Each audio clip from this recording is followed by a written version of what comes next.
Hello guys, welcome to Fictional Vortex. So in this video, we will see what if Naruto was the Emperor of the Eternal Empire, Master of the Force Dyad Naruto x Vaylin, Star Wars, The Old Republic. If you enjoy these kinds of stories, don't forget to show us some love by hitting the like button and subscribing to the channel. Your support means the world to us. Now, let's start the story. Chapter 1. The outsider Emperor Naruto's fist slammed into the conference table, chakra rippling through the metal surface. The assembled advisors flinched back as hairline fractures spread across the polished surface. Not happening, he growled, blue eyes flashing. I didn't take this throne to watch people starve while we build more warships. Admiral Rankin, a steel-haired veteran of countless battles, squared his shoulders. Emperor Uzumaki, the Republic forces have doubled their fleet presence along the Tingel Arm. Military readiness is not optional. Neither is feeding our people, Naruto shot back. He straightened, imperial robes settling around his frame, formal attire he'd never quite gotten used to, even after 3 years. Cut the knight's training budget if you need credits. They spend too much time meditating and not enough time actually protecting citizens anyway. A sharp laugh cut through the tension. Vaylin leaned against the far wall, arms crossed, her yellow eyes gleaming with amusement. The knights won't like that. They're already whispering that you lack spiritual refinement. Let them whisper, Naruto replied with a grin that flashed white teeth. When they can make 1,000 copies of themselves, then they can lecture me about proper force technique. He turned back to the advisors. Increase agricultural spending by 15%. Pull it from military R&D. And get those relief supplies to Denon by tomorrow. I don't care what strings you have to pull. The ministers exchanged glances, but nobody dared object further. 3 years might be a short time in imperial politics, but it had been long enough for them to learn what happened when Naruto Uzumaki made up his mind. It will be done, Emperor, the chief minister said, bowing deeply. As the council filed out, Vaylin pushed off the wall and approached, her movements liquid and predatory. The daughter of the former Emperor Valkorion didn't bother hiding her curiosity. You still confuse them, she said, circling the table to stand before him. The outsider who fights like no Jedi or Sith they've ever seen, yet throws away tactical advantages for sentiment. Naruto shrugged, rolling his shoulders to loosen muscles tight from hours of meetings. Where I come from, leaders protect their people. That's the whole point of having power. Where you come from, Vaylin repeated, eyes narrowing. Your mysterious other galaxy with its chakra and talking beasts. Sometimes I wonder if you made it all up. Says the woman who can crush starships with her mind, Naruto shot back with a grin. He created a swirling ball of energy in his palm, not pure force energy, but the blend of chakra and force power that had become his signature. Besides, you've seen enough proof. Something flickered between them, a momentary resonance that had been happening more frequently lately. A sense of connection, like an echo bouncing between their minds. Vaylin frowned, taking a step back. There it is again. Yeah, Naruto nodded, letting the Rasengan dissipate. Getting stronger. I don't like it. You don't like anything. I like breaking things, she countered with a dangerous smile. Before Naruto could respond, his comlink chimed. He tapped it with a grimace. What now?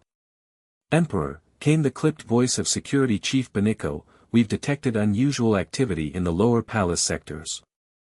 Several knights failed to report in. Naruto met Vaylin's eyes, seeing his own suspicion reflected there. Another day in paradise, he muttered. Lock down the palace core. We're on our way. The palace of Zakul had never felt like home to Naruto. Too big, too cold, too full of shadows and secrets. The endlessly high ceilings and ornate decoration were nothing like the simple functionality of Konoha's buildings. Even the Hokage Tower, for all its importance, had been designed on a human scale. But he'd learned to use the palace to his advantage. Right now, That meant bounding silently along the support beams high above the decorative floor mosaics, chakra keeping him adhered to the metal as he moved with the silence ingrained through years of ninja training. 3 floors below the main palace levels, the usual security patrols should have been evident. Instead, the corridors were eerily empty. Naruto created a shadow clone with a hand sign, the duplicate appearing beside him in a puff of smoke. "Check the western junction," he whispered. The clone nodded and darted off, perfectly mirroring his movements. Through his earpiece came Vaylin's impatient voice. "Are you actually crawling on the ceiling? How undignified for an emperor." Despite the tension, Naruto grinned. "Better than stomping around announcing my presence like some people." "I don't stomp," she hissed. "I project appropriate imperial presence." "Sure you do," Naruto broke off as memories suddenly flooded back to him. His clone had dispersed, sending back vital information. 3 nights down near lift shaft 19. Signs of lightsaber wounds. Not blasters. Vaylin's voice sharpened. Internal conflict among the knights? Or someone who can use a lightsaber, Naruto replied, already changing direction. "Meet me at junction 44B. He didn't wait for her acknowledgement, dropping silently from the ceiling to the floor below and sprinting down the corridor. The familiar rhythm of combat preparation calmed him. This, at least, was the same in any galaxy. The anticipation, the assessment of threats, the calculation of angles and approaches. As he rounded the corner, he sensed movement and immediately dodged left. A red lightsaber blade carved through the space he'd occupied a split second earlier. Fast reflexes, came a modulated voice from behind a black mask. The reports weren't exaggerated. The attacker wore modified Knight of Zakul armor, but the red blade and black accents marked them clearly as something else. Behind this first assailant, 4 more figures in similar gear moved into view, spreading out to encircle him. Naruto rolled his neck. "Let me guess, you're here to purify the throne. Return Zakul to its true destiny." Something dramatic like that. The leader twirled their lightsaber. "The outsider emperor has defiled our sacred traditions for too long. The true children of Zakul will reclaim our legacy." "Yeah, thought so," Naruto sighed. "Why do you guys always talk like you're reading from a script?" Without warning, he launched forward, creating 3 shadow clones mid-motion that split off in different directions. The assassins faltered momentarily at the unexpected multiplication of their target.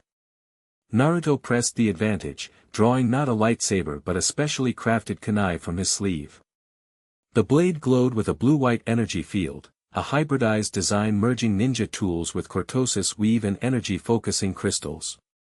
The lead assassin barely managed to parry his strike, the specialized kunai catching against the lightsaber blade instead of being sliced through. The assassin's surprise gave Naruto the opening to slam a force-enhanced kick into their midsection, sending them crashing against the wall. 2 more attackers converged on him while his clones engaged the others. Lightsabers hummed through the air in crimson arcs, but Naruto's movements were fluid and unpredictable, combining shinobi evasion techniques with bursts of force-enhanced speed.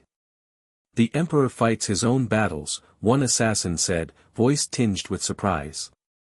"Damn right I do," Naruto replied, forming a swirling Rasengan in his palm. He drove it toward the assassin, who raised a force barrier in defense. The Rasengan hit the barrier and instead of dissipating, it ground against it with increasing intensity. Naruto's chakra, amplified by his connection to the force, gave the technique properties the defenders couldn't anticipate. The barrier shattered, and the assassin went flying backward. A warning flashed through Naruto's senses, one of his clones dispersing as a lightsaber found its mark. The returning memories showed 3 more attackers joining from an adjacent corridor. "Getting crowded in here," he muttered, creating 5 more clones to even the odds. A familiar sensation prickled at the edge of his awareness seconds before the corridor temperature seemed to drop several degrees. Naruto smiled. "You're late," he called out without looking back. Vaylin stepped into view, yellow eyes blazing with battle lust. I wanted to see how long you'd last without me. Her lightsaber ignited with a sinister snap hiss, the blade as golden as her eyes. Looks like I arrived just in time for the fun part. One of the assassins took an involuntary step back. Lady Vaylin, our quarrel is not with you. Her laugh echoed through the corridor, cold and sharp. How disappointing. Mine is definitely with you. She extended her hand, and two of the attackers were suddenly lifted from the floor, clutching at invisible hands around their throats. With a casual flick of her wrist, she sent them crashing into each other. The remaining assassins hesitated, clearly not having planned for both the Emperor and Valkorian's daughter to arrive together. Naruto seized the moment, his hands forming seals faster than the eye could track. Wind style, pressure damage. A concentrated blast of wind chakra, channeled through the force, ripped down the corridor like an invisible battering ram. 3 assassins went sprawling, their armor scraping against the floor as they were thrown back. Vaylin raised an eyebrow. Show off. Look who's talking, Naruto countered, gesturing to the 2 unconscious figures she'd slammed together. They moved forward together, falling into a rhythm that felt strangely natural. When Naruto dashed left, Vaylin intuitively covered right. When she focused on offense, he shifted to defensive maneuvers. It was like a dance neither had practiced but both somehow knew. That strange resonance between them flared again, stronger this time. For a moment, Naruto could almost sense what Vaylin would do before she did it. By her momentary startled expression, she felt something similar. The lead assassin, back on their feet, noticed their synchronized movements and barked an order. Fall back. Activate Protocol 7. 3 of the attackers threw small devices that clattered across the floor. Recognizing the danger, Naruto reached out with both the force and his chakra, creating a swirling protective shell around himself and Vaylin just as the devices detonated. The explosion rocked the corridor, sending dust and debris cascading from the ceiling. Inside their protective bubble, Vaylin stared at the swirling energy, not pure force, not quite the chakra Naruto normally used, but something new. What is this? She demanded, reaching out to touch the energy boundary. As her fingers connected with the shield, something electric passed between them. The energy field pulsed, growing stronger, changing from Naruto's usual blue to a purple-gold blend. For one disorienting second, Naruto felt like he was looking at himself through Vaylin's eyes, while simultaneously sensing her surprise through his own perception. The moment passed as the shield dissipated, leaving them both slightly dazed in the settling dust. They're escaping, Vaylin said, recovering first and gesturing toward a newly blasted hole in the wall. Naruto nodded, pushing aside the strange experience to focus on the immediate threat. Let's go. They tracked the assassins through maintenance tunnels and service corridors, following both conventional signs and their force senses. What should have been a straightforward pursuit kept being complicated by additional security measures, locked blast doors, redirected security droids, and deliberately collapsed passageways. This isn't some amateur operation, Naruto said as they paused at a junction. They know the palace systems too well. Vaylin's expression darkened. Inside help. Gotta be. He created a shadow clone, which immediately headed down a different corridor. Let's split up. My clone will coordinate. She eyed the duplicate with distaste. I still find that ability disturbing. You can literally crush people's internal organs with your mind, Naruto pointed out. Yes, but I don't make copies of myself to watch me do it, she retorted, already moving toward the left passage. Try to keep up, Emperor. Naruto took the right fork, enhancing his speed with both chakra and the force. The palace's lower levels gave way to the foundations, massive support structures built atop ancient Sakulan temples. The deeper he went, the more he felt a strange resonance in the force, like standing waves interfering with each other. His clone suddenly dispersed, sending back urgent information. Naruto changed direction, heading for a large chamber directly below the palace's central spire. When he arrived, the scene wasn't what he expected. Rather than finding assassins preparing another attack, he discovered them arranged in a circular formation around an ancient-looking device. The object pulsed with sickly energy, tendrils of force power visibly curling around it. The assassins hadn't noticed him yet, their attention focused on the device. Their leader stood at the center, hands raised as they chanted in an old Zakulan dialect. Naruto crept closer, using every stealth technique in his considerable arsenal. The device looked ceremonial, covered in symbols he vaguely recognized from historical records about Valkorian's early reign. But something about it sent warning signals through both his ninja instincts and his force sensitivity. A familiar presence approached from behind. Vaylin had found her way here too. Without looking back, Naruto signaled for her to hold position, surprised when she actually complied instead of barging in with her usual aggressive approach. The lead assassin's voice rose. And with this convergence, we shall cleanse the throne of the outsider's influence. The power of the Dyad shall be redirected to its rightful purpose. Naruto frowned. Dyad? The term triggered a faint memory, something from the Imperial archives he'd studied when trying to understand this galaxy's force traditions. The device pulsed again, and suddenly Naruto felt a sharp pulling sensation, as if something were trying to extract his very essence. Beside him, he heard Vaylin's sharp intake of breath as she apparently felt the same thing. The resonance between them flared again, stronger than ever, and the device in the center of the room responded, its pulsing intensifying and synchronizing with the rhythm of the connection between Naruto and Vaylin. "They're using us," Vaylin hissed, her face contorted with rage and pain. "Using our connection to power that thing." Naruto nodded grimly. Time to crash their party. He formed a familiar cross sign with his fingers. Multi-shadow clone jutsu.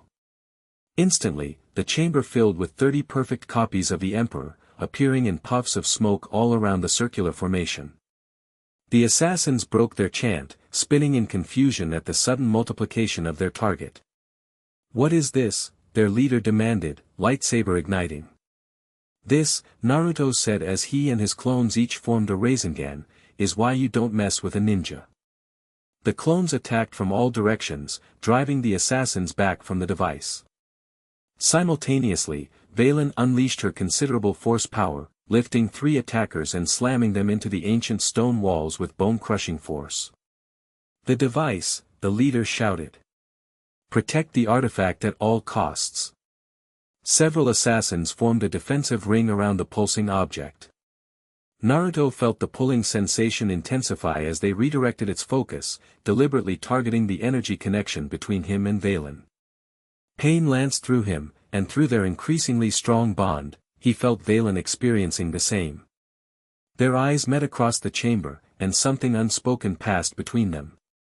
Moving in perfect synchronization, as if they'd planned this maneuver for years, they both charged toward the device from opposite sides. The defending assassins found themselves caught between 2 devastating forces, Naruto's Rasengan enhanced with wind-release chakra, and Vaylin's lightsaber amplified by her considerable force power. The leader realized their intention too late. "No. If you destroy it during the extraction," their warning was cut short as Naruto and Vaylin's attacks connected simultaneously with the ancient device. The resulting explosion blasted outward in a shockwave of combined force and chakra energy, throwing everyone in the chamber against the walls. For Naruto, the world seemed to slow down. The explosion didn't hurt him as it should have, instead, he felt connected to every particle of energy released from the device.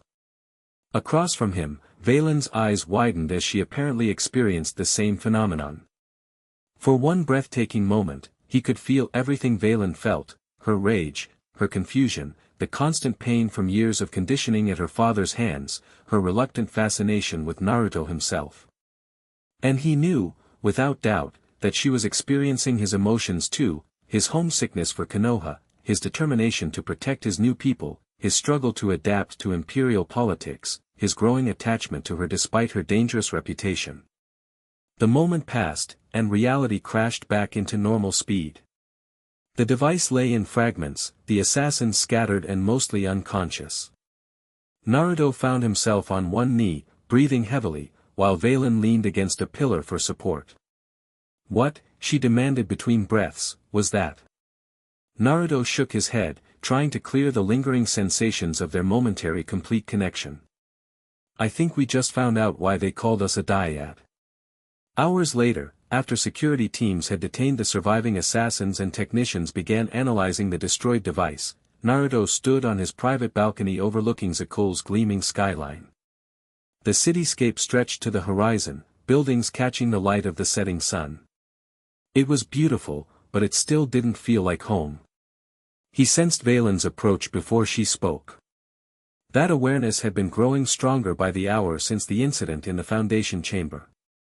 The interrogators got nothing useful, she said without preamble, moving to stand beside him at the railing. The assassins are part of some cult calling themselves scions of true purpose. Dramatic name, boring ideology, they think the Eternal Empire should only be ruled by those born to Zakul. Nothing new there, Naruto sighed. But that device wasn't standard revolutionary equipment. No, Vaylin agreed, her voice uncharacteristically thoughtful. The analysts say it dates back thousands of years. Pre-Valkyrian era.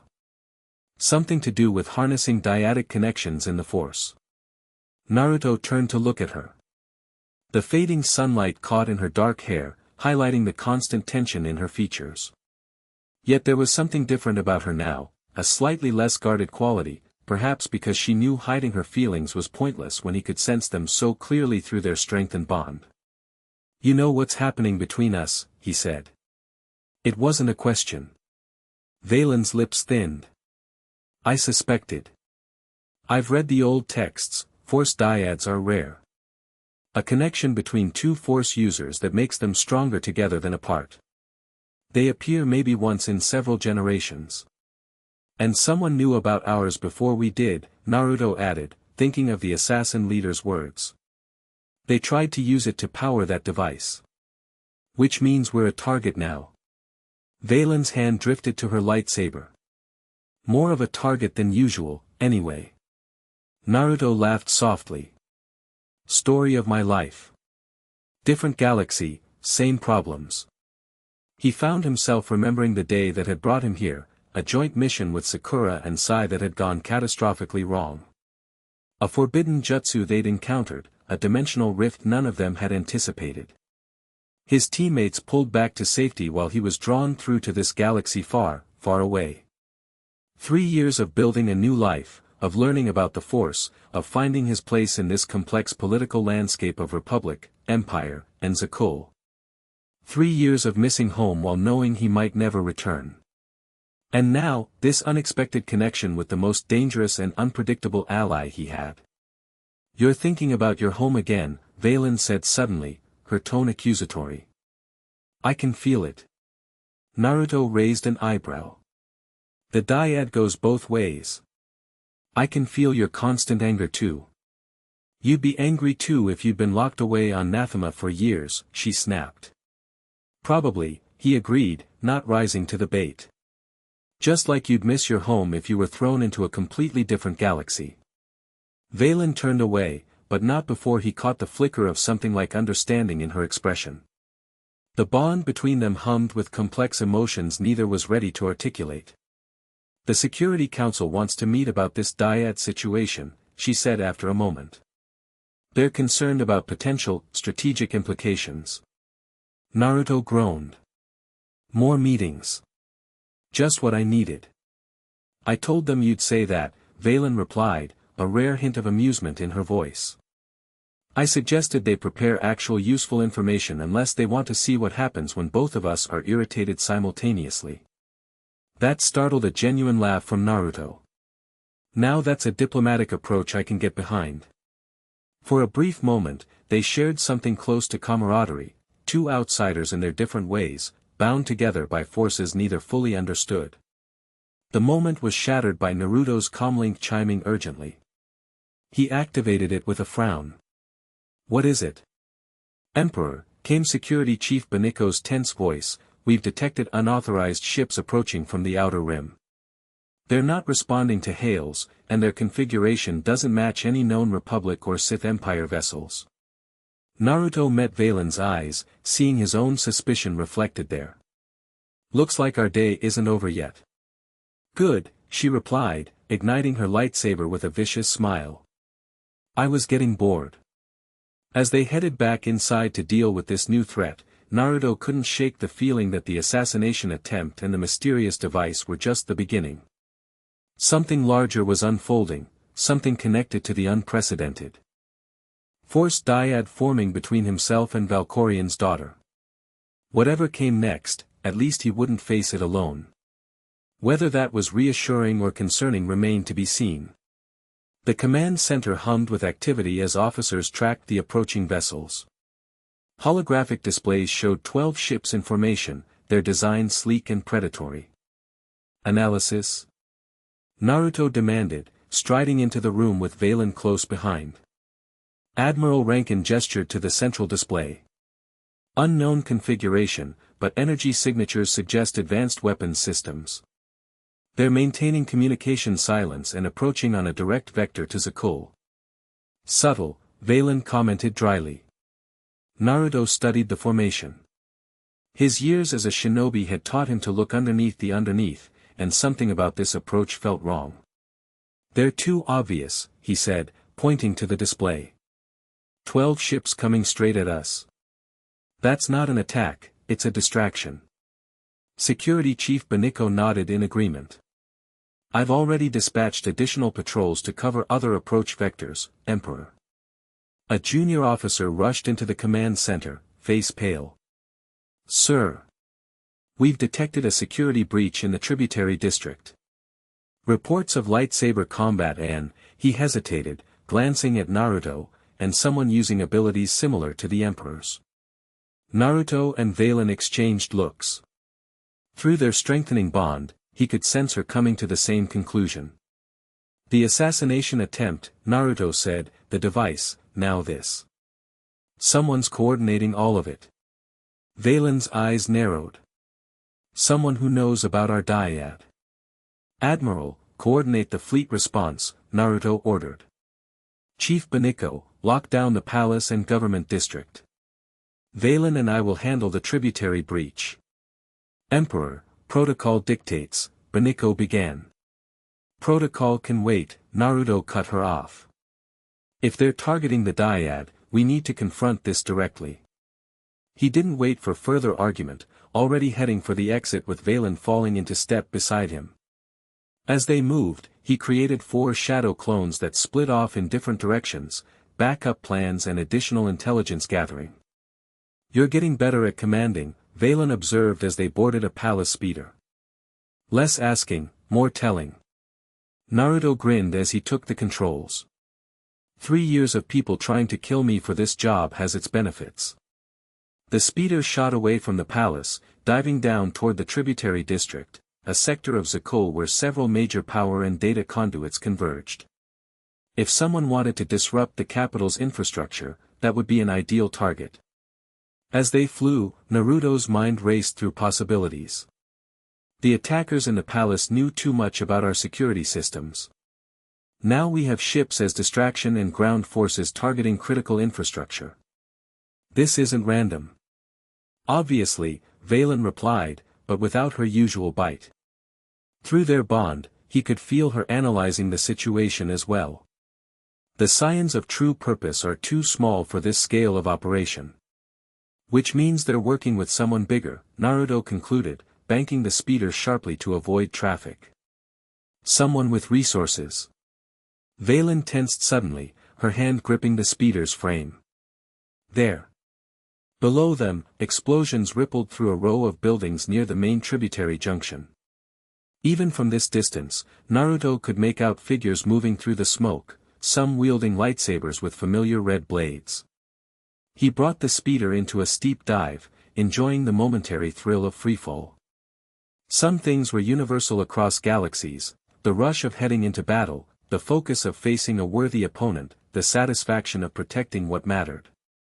Ready? He asked, glancing at Vaylin. Her smile was all teeth. Always. The speeder hadn't fully stopped when they both leaped out, using the force to control their descent to the smoke-filled street below. They landed in perfect synchronization, back to back, weapons ready. Through the smoke emerged a figure Naruto recognized instantly from security briefings, tall, muscular build encased in battle-scarred armor, face concealed behind a respirator mask. A lightsaber with a distinctive curved hilt hung at his belt. Darth Malgus, Vaylin spat the name like a curse. The Sith Lord's mechanical breathing filled the sudden silence. Lady Vaylin. Emperor Uzumaki. Your reputation for personal intervention serves my purpose well today. Breaking my city isn't a great way to make friends, Naruto replied, slipping a kunai into each hand. What do you want? To witness, Malgus said simply. To confirm what my agents reported about your unique connection. A true Force Dyad, the first in centuries. Naruto felt Vaylin's anger spike through their bond. Your agents. The Saiyans work for you. Tools, Malgus dismissed with a wave. Useful for their access to ancient Sakulan knowledge, nothing more. As he spoke, more figures emerged from the smoke, warriors in distinctive armor, some with lightsabers, others with more exotic weapons. They formed a loose circle, not attacking but clearly ready to. Naruto counted at least 20 opponents, not including Malgus himself. Pretty elaborate setup just to confirm a theory. The confirmation is merely today's objective, Malgus replied. Acquisition comes next. That word sent a chill through Naruto, resonating through his bond with Vaylin. They both understood the implication instantly. You want to weaponize the Dyad, Vaylin said, her voice dangerously soft. Malgus inclined his head. The combined power of a Force Dyad, properly harnessed, could shift the balance of the galaxy. Particularly one as unique as yours, blending traditional Force abilities with Emperor Uzumaki's unusual energy manipulation techniques. Not happening, Naruto stated flatly. He reached for his chakra, letting it flow and mingle with the Force energy that had become an equally familiar part of him. Beside him, Vaylin's lightsaber hummed to life. For once, we agree completely. Malgus sighed, the sound distorted through his respirator. I anticipated your reluctance. Fortunately, consent is optional. He raised a hand, and his warriors attacked from all sides.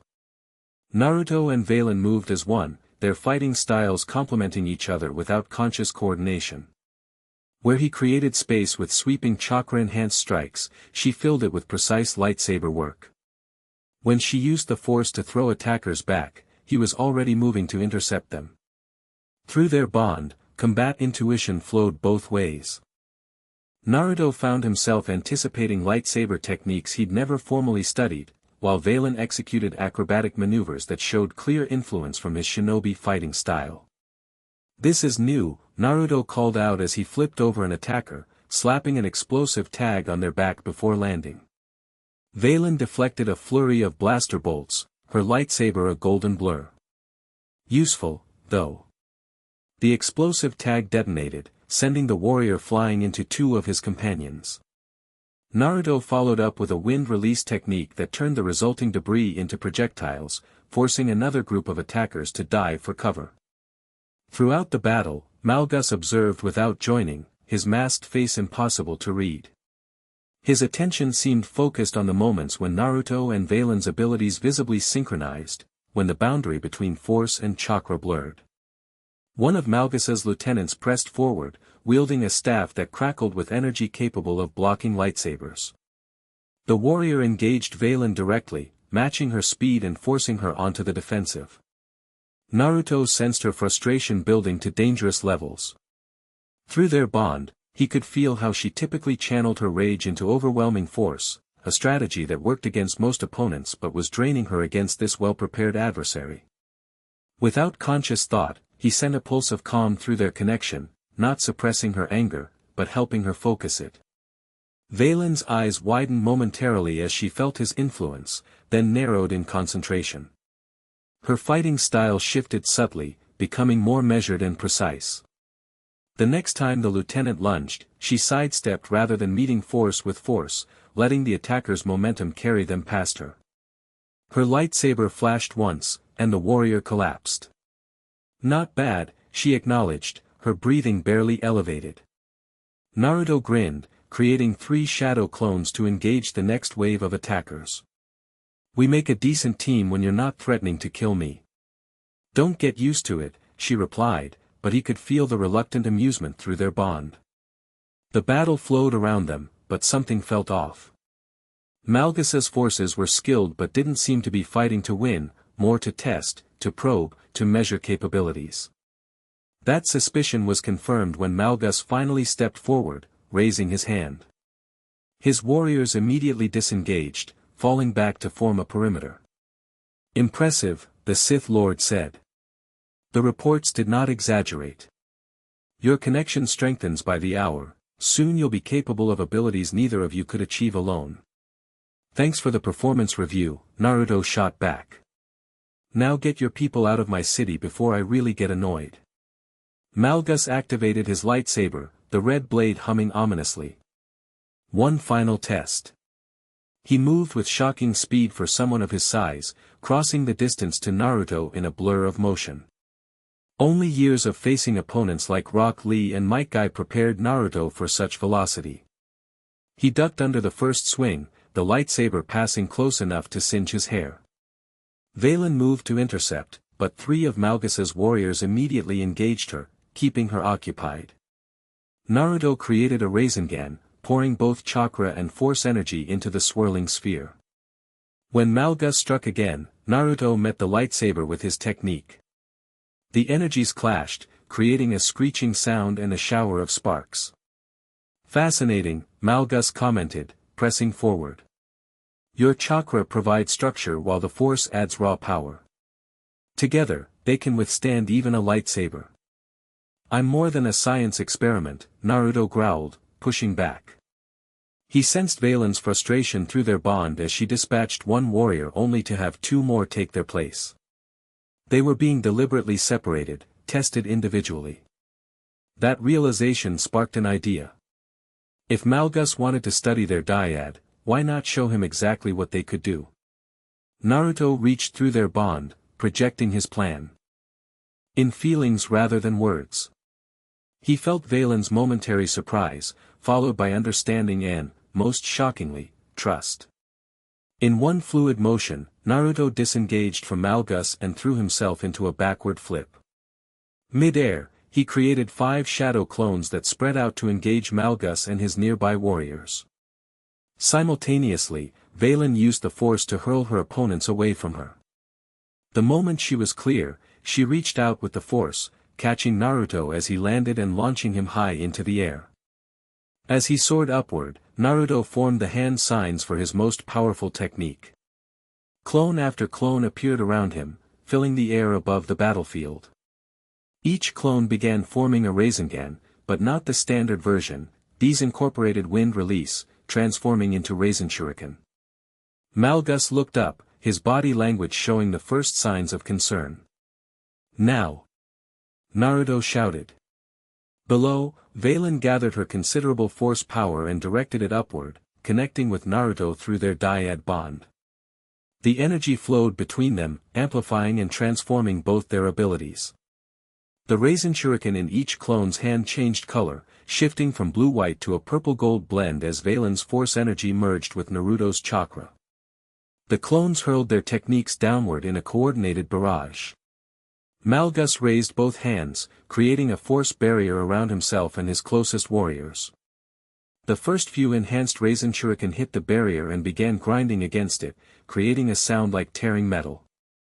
The barrier held for approximately 3 seconds before shattering under the combined assault. The remaining techniques detonated in a spectacular display of destructive power, sending shockwaves rippling through the district. When the dust settled, Malgus remained standing, though his armor was scorched and damaged. Many of his warriors lay unconscious or injured around him. Naruto landed beside Vaylin, both of them breathing hard from the exertion of their combined attack. Through their bond, he could feel her exhilaration mixed with astonishment at what they'd just accomplished. Test concluded, Malgus said, his mechanical voice somehow conveying satisfaction despite its flatness. You exceed expectations.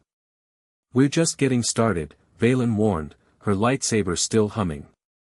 The Sith Lord deactivated his weapon and stepped back. Perhaps. But today's demonstration is sufficient. He touched a control on his wrist. Until next time, Emperor Uzumaki. Lady Vaylin. A transport ship appeared overhead, deploying rapid extraction cables. Before Naruto or Vaylin could move to stop him, Malgus and his remaining conscious warriors were being lifted away. We're letting him go. Vaylin demanded, her frustration evident. Naruto shook his head. For now.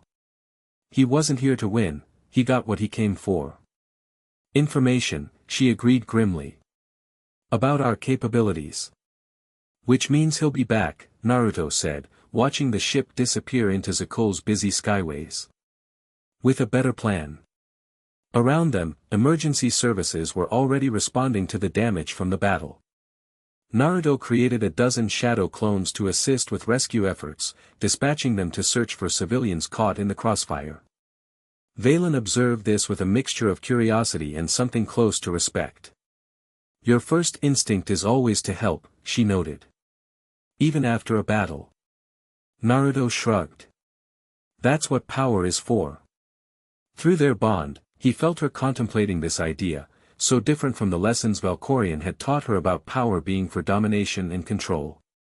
The Dyad, she said suddenly. It's affecting more than just our abilities. Naruto nodded, understanding what she meant. Their emotions, thoughts, and even values were bleeding across the connection, influencing each other in subtle ways. Is that a problem? He asked. Vaylin's expression was unreadable, but through the bond, he sensed her uncertainty. I don't know yet. Before he could respond, his comlink chimed. Admiral Rankin's voice came through. Sounding relieved. Emperor, the unknown vessels have withdrawn from Zakulan space. Minimal casualties reported. As expected, Naruto replied. They were never the real threat, just a diversion. Have damage assessment teams meet us in the tributary district. We've got wounded civilians. He deactivated the comlink and turned back to Vaylin, only to find her staring at him with an intensity that made him pause. What? He asked.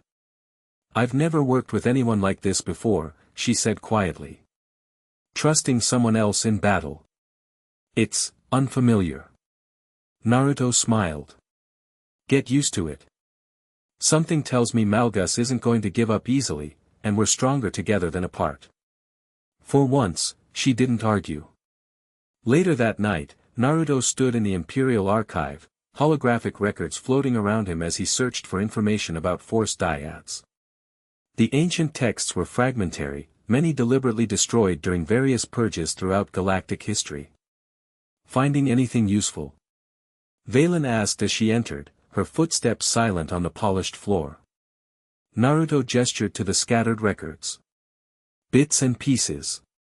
Dyads are rare, maybe one per millennium.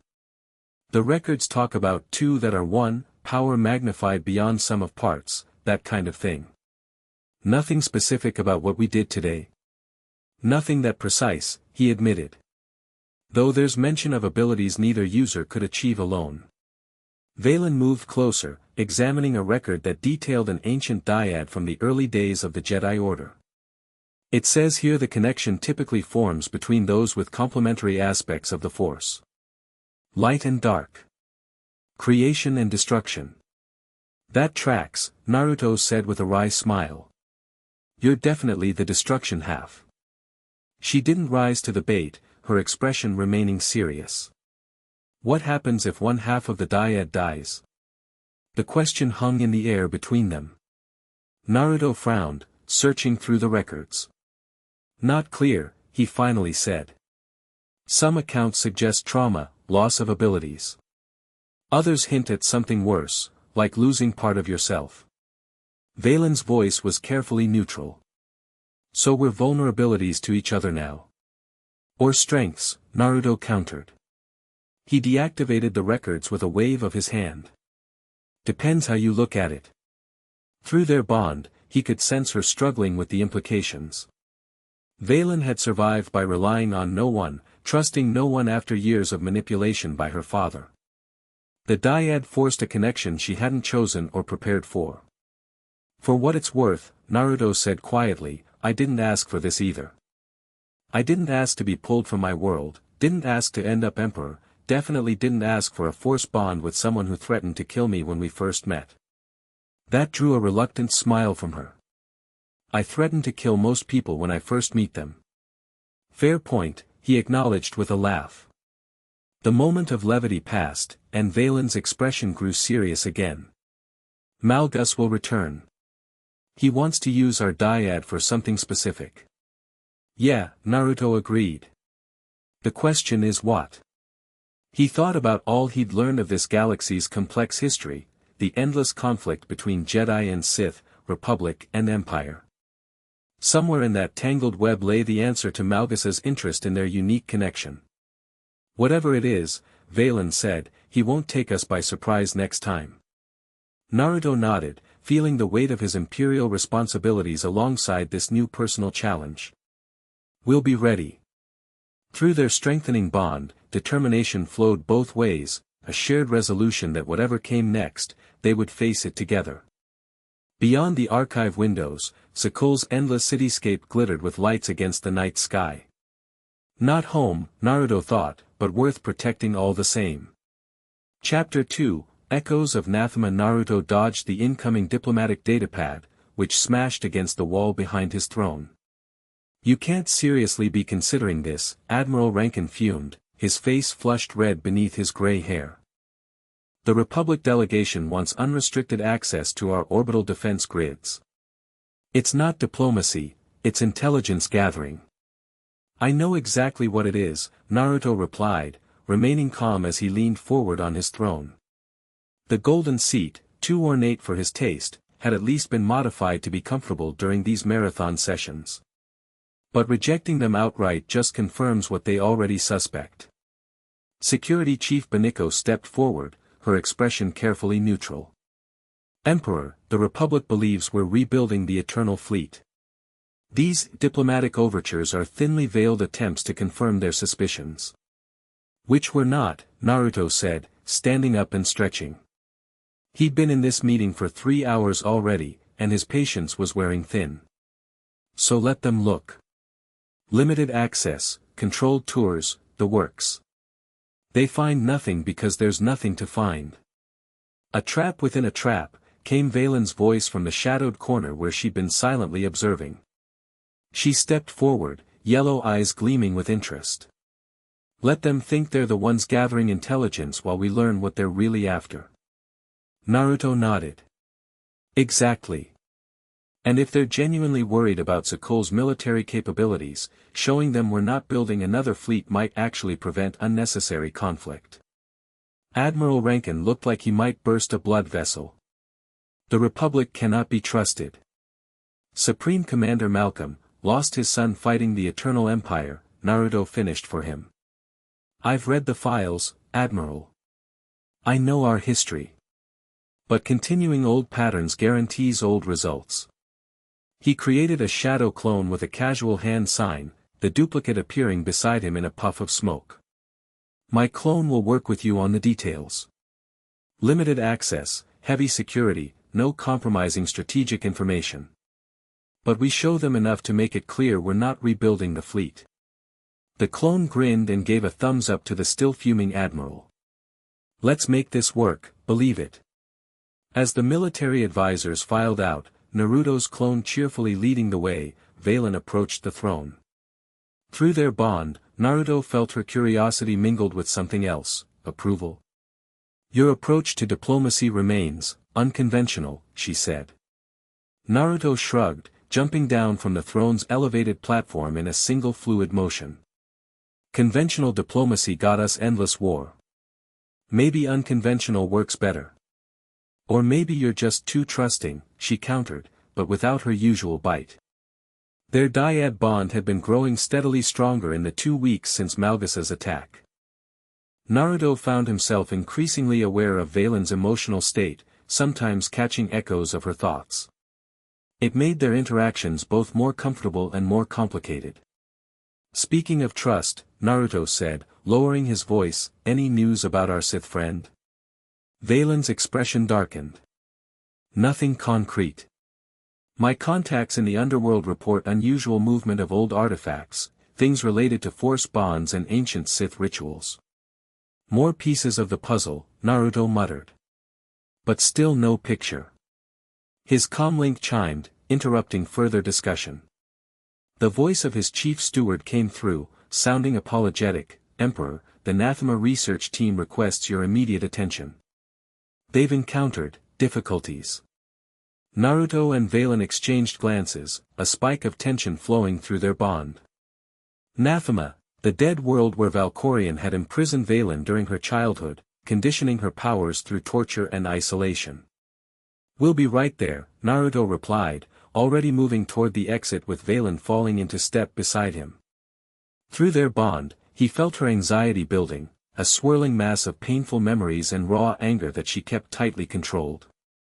Since becoming emperor, Naruto had dispatched research teams to Nathema to dismantle the conditioning facilities and recover any information that might help Vaylin break free from the mental restraints her father had placed on her.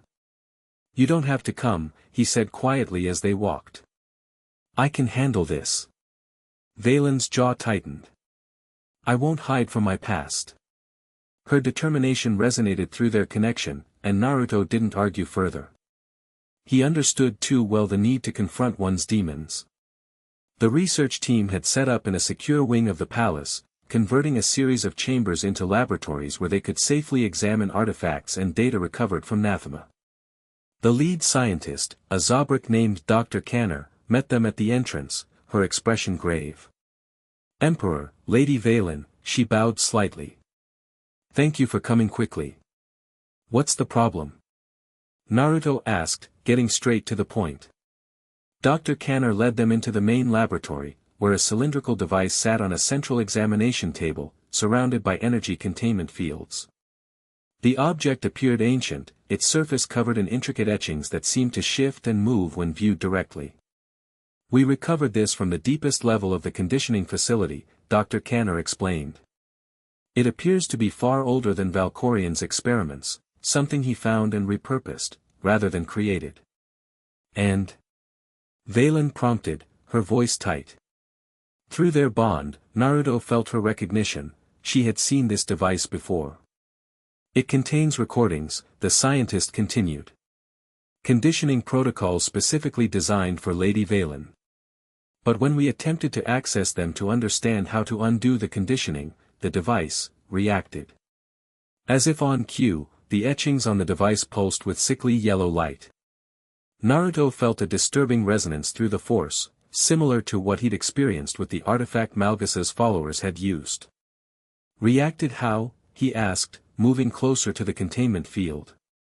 It seems to be responsive to force energy, Dr. Kanner said. Specifically, it activates in the presence of force users who match certain signatures. Vaylin's patience snapped. Stop dancing around it. What does it do? The scientist flinched slightly. It tries to establish a connection. When our force-sensitive researchers approached, it attempted to link with them psychically. 2 are now in the medical bay with severe neurological trauma. Naruto frowned, studying the device more carefully. The etchings reminded him of sealing techniques from his world, complex patterns designed to contain and channel energy in specific ways. You think it was designed to connect to me, Vaylin said, not a question but a flat statement. Yes, Dr. Kanner admitted. The energy signature it seeks matches yours perfectly. We believe. Valkorion used it to establish the initial conditioning framework within your mind. Naruto felt Vaylin's anger spike dangerously through their bond, the dark energy of the force swirling around her. Without thinking, he reached out through their connection, not to suppress her emotion but to steady it, offering balance rather than restraint. Vaylin shot him a look, aware of his influence but not rejecting it. You're saying this is the key to my conditioning? The root of what he did to me? We believe so, Dr. Kanner nodded. And potentially the key to undoing it. But attempting to access it directly would be extremely dangerous for you. The psychic connection could potentially reinforce the conditioning rather than reveal how to break it. Naruto stepped forward. What if someone else connected to it? Someone who could withstand the psychic link? The scientist looked uncertain. Theoretically possible, but extraordinarily risky. The device is designed to reject anyone who doesn't match Lady Vaylin's force signature. A plan began forming in Naruto's mind. But what about someone connected to Vaylin through a force dyad? Someone who carries an echo of her force signature through that bond? Understanding dawned on Dr. Kanner's face, followed immediately by alarm. Emperor, I couldn't recommend such an approach. The danger is mine to risk, Naruto cut her off. He turned to Vaylin, meeting her surprised gaze. Through our bond, I might be able to access the device without triggering the conditioning protocols. I could find the key to breaking your father's control. Vaylin stared at him, a complex mix of emotions flowing through their connection, suspicion, hope, fear, and something deeper she wouldn't name. Why would you take that risk? She asked quietly. The answer came easily, because no one should be controlled by someone else's will. For a moment, neither spoke. Then Vaylin nodded once, decision made. If you manage to get yourself brain damage trying to help me, I'll be extremely annoyed. Naruto grinned. Noted. Dr. Kanner looked between them, clearly reluctant but recognizing the determination in the Emperor's stance. We'll need to prepare extensive safeguards. And I'd recommend having medical teams standing by. Do it, Naruto ordered. Let's get this done. 2 hours later, the laboratory had been transformed. Medical equipment surrounded the central platform where Naruto now sat, cross-legged, facing the contained artifact. Monitoring devices tracked his vital signs, while force-dampening fields stood ready to activate if something went catastrophically wrong. Vaylin paced the perimeter, her agitation evident both visibly and through their bond. This is a mistake, she said, not for the first time. My father's conditioning is my burden, not yours. We're connected now, Naruto reminded her, settling into a meditation posture he'd learned from Master Satel Shan during his early days learning to use the Force. Your burdens are partly mine, like it or not. Dr. Kanner approached with final instructions.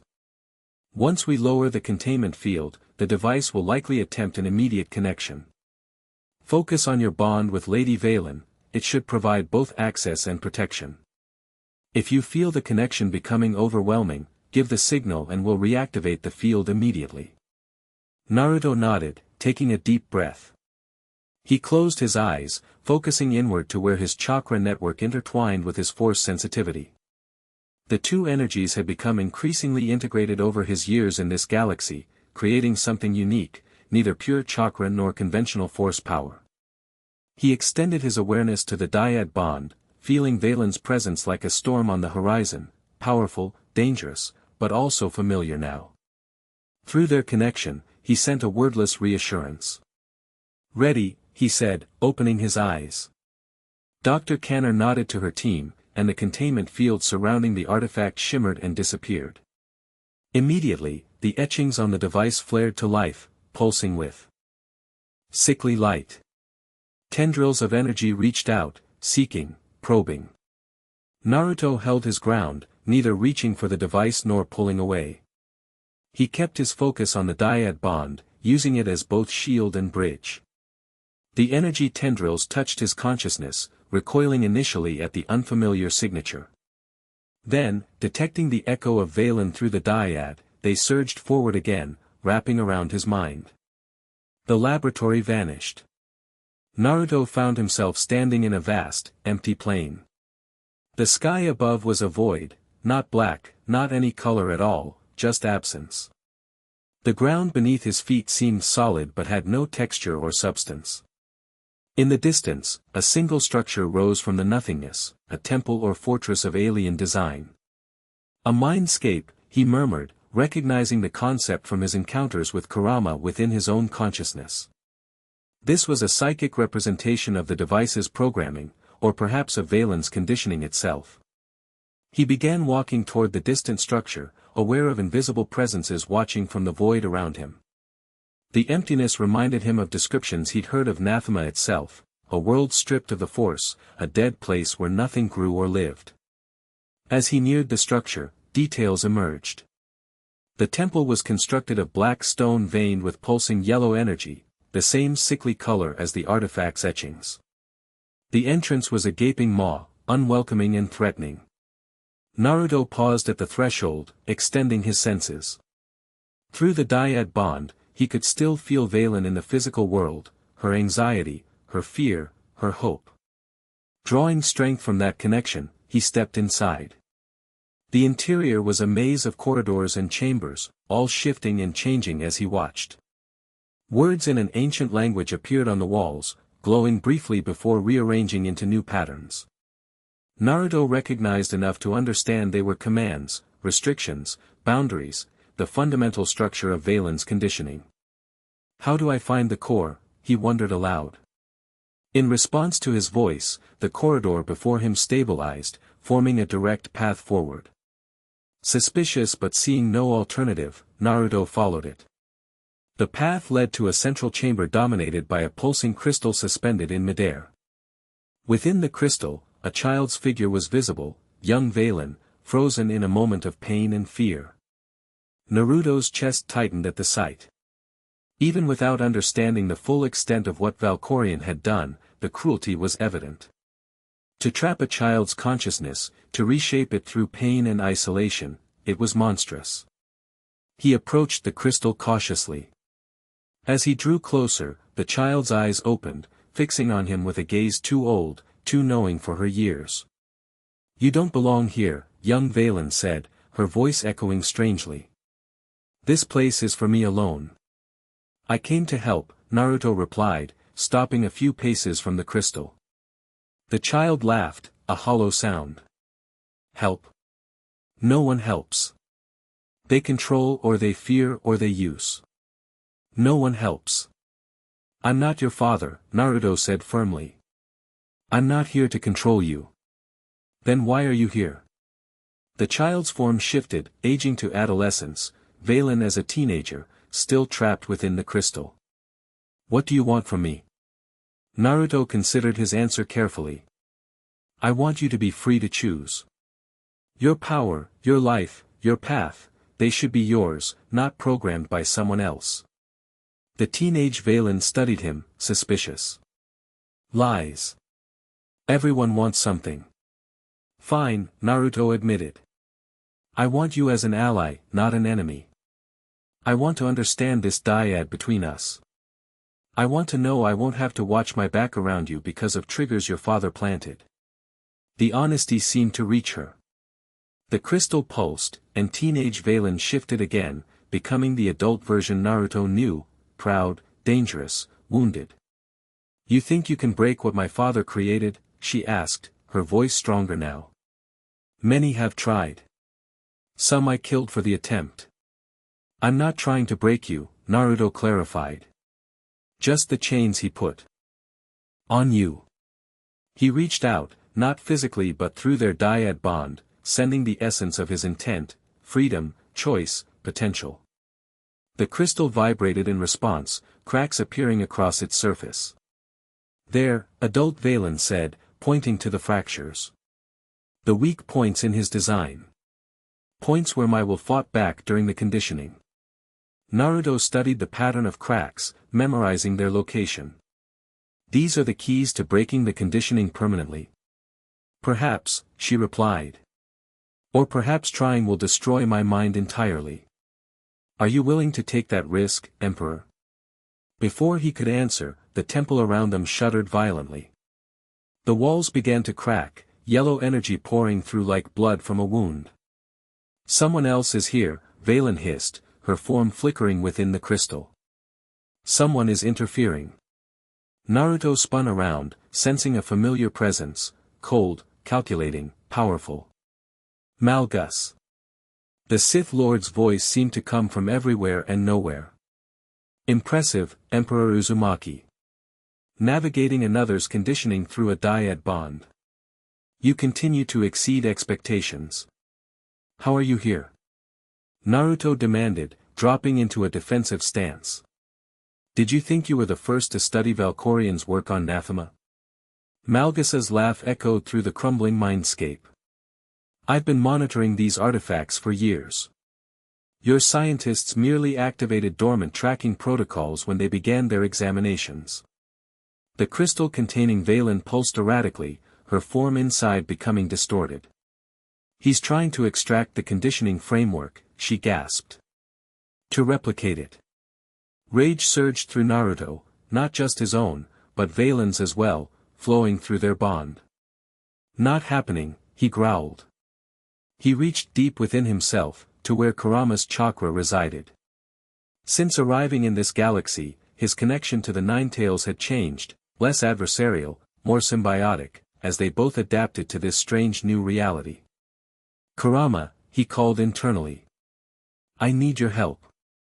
The fox's presence stirred, massive and ancient. Another mess, Kit. This mind prison stinks of fear and control.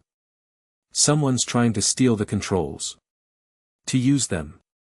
Kurama's growl reverberated through Naruto's consciousness. Then let's burn it all down. Orange-red chakra erupted around Naruto, mixing with his force energy in a swirling maelstrom. The combination sent shockwaves through the mindscape, disrupting Malgusa's intrusion. The Sith Lord's presence faltered. What is this power? It's neither force nor any energy I've encountered. Naruto didn't bother responding. He channeled Kurama's chakra through the dyad bond, directing it at the cracks in the crystal prison. The foreign energy attacked the conditioning structure, seeking out the weak points Vaylin had identified. Within the crystal, Vaylin's eyes widened as she felt Kurama's chakra flowing through their connection. For a moment, fear flashed across her face, this power was utterly alien to her experience. But then understanding dawned, and she reached out from within her prison, adding her own force energy to the assault.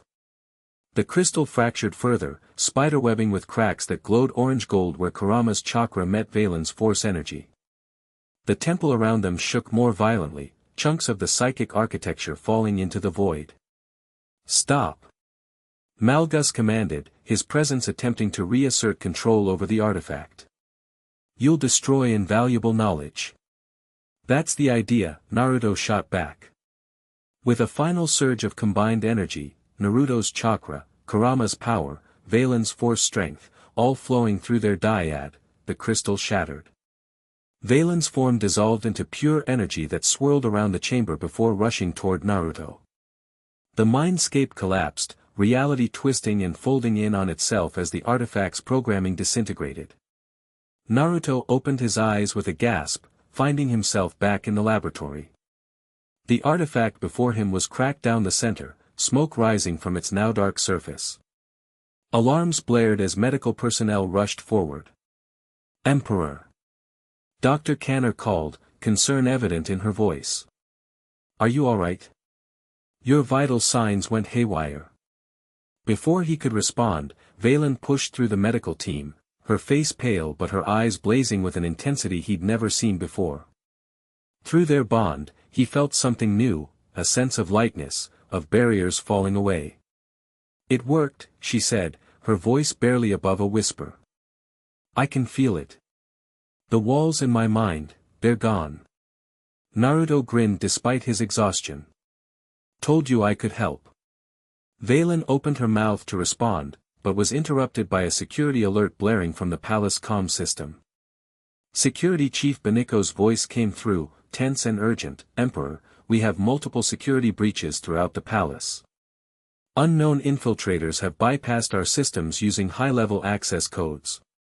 They're targeting the power core and defense grids. Naruto and Vaylin locked eyes, the same realization hitting them simultaneously. Malgus, Naruto said, pushing himself to his feet despite the medical team's protests. He used the artifact connection as a diversion. While you were inside my conditioning, he was accessing our systems, Vaylin agreed, already moving toward the exit. Clever. Despite the situation, Naruto felt a rush of satisfaction at her use of power. 2 weeks ago, she would have said, "Your systems." The dyad was changing things between them, slowly but surely. "Dr. Kanner, secure that artifact and put it in deep containment," Naruto ordered as he joined Vaylin at the door. "It's still linked to Malgus somehow." The scientist nodded. "And you, Emperor? You should be examined after such mental strain." "No time," Naruto replied, creating 3 shadow clones that immediately headed in different directions. "Palace is under attack." As they raced through the corridors toward the central security hub, Naruto reached out through the force, trying to assess the situation. The palace felt wrong, systems shutting down, security measures failing, communications becoming erratic. "It's a precision strike," Vaylin observed as they ran. "Not an invasion force, small teams hitting critical systems." Naruto nodded in agreement.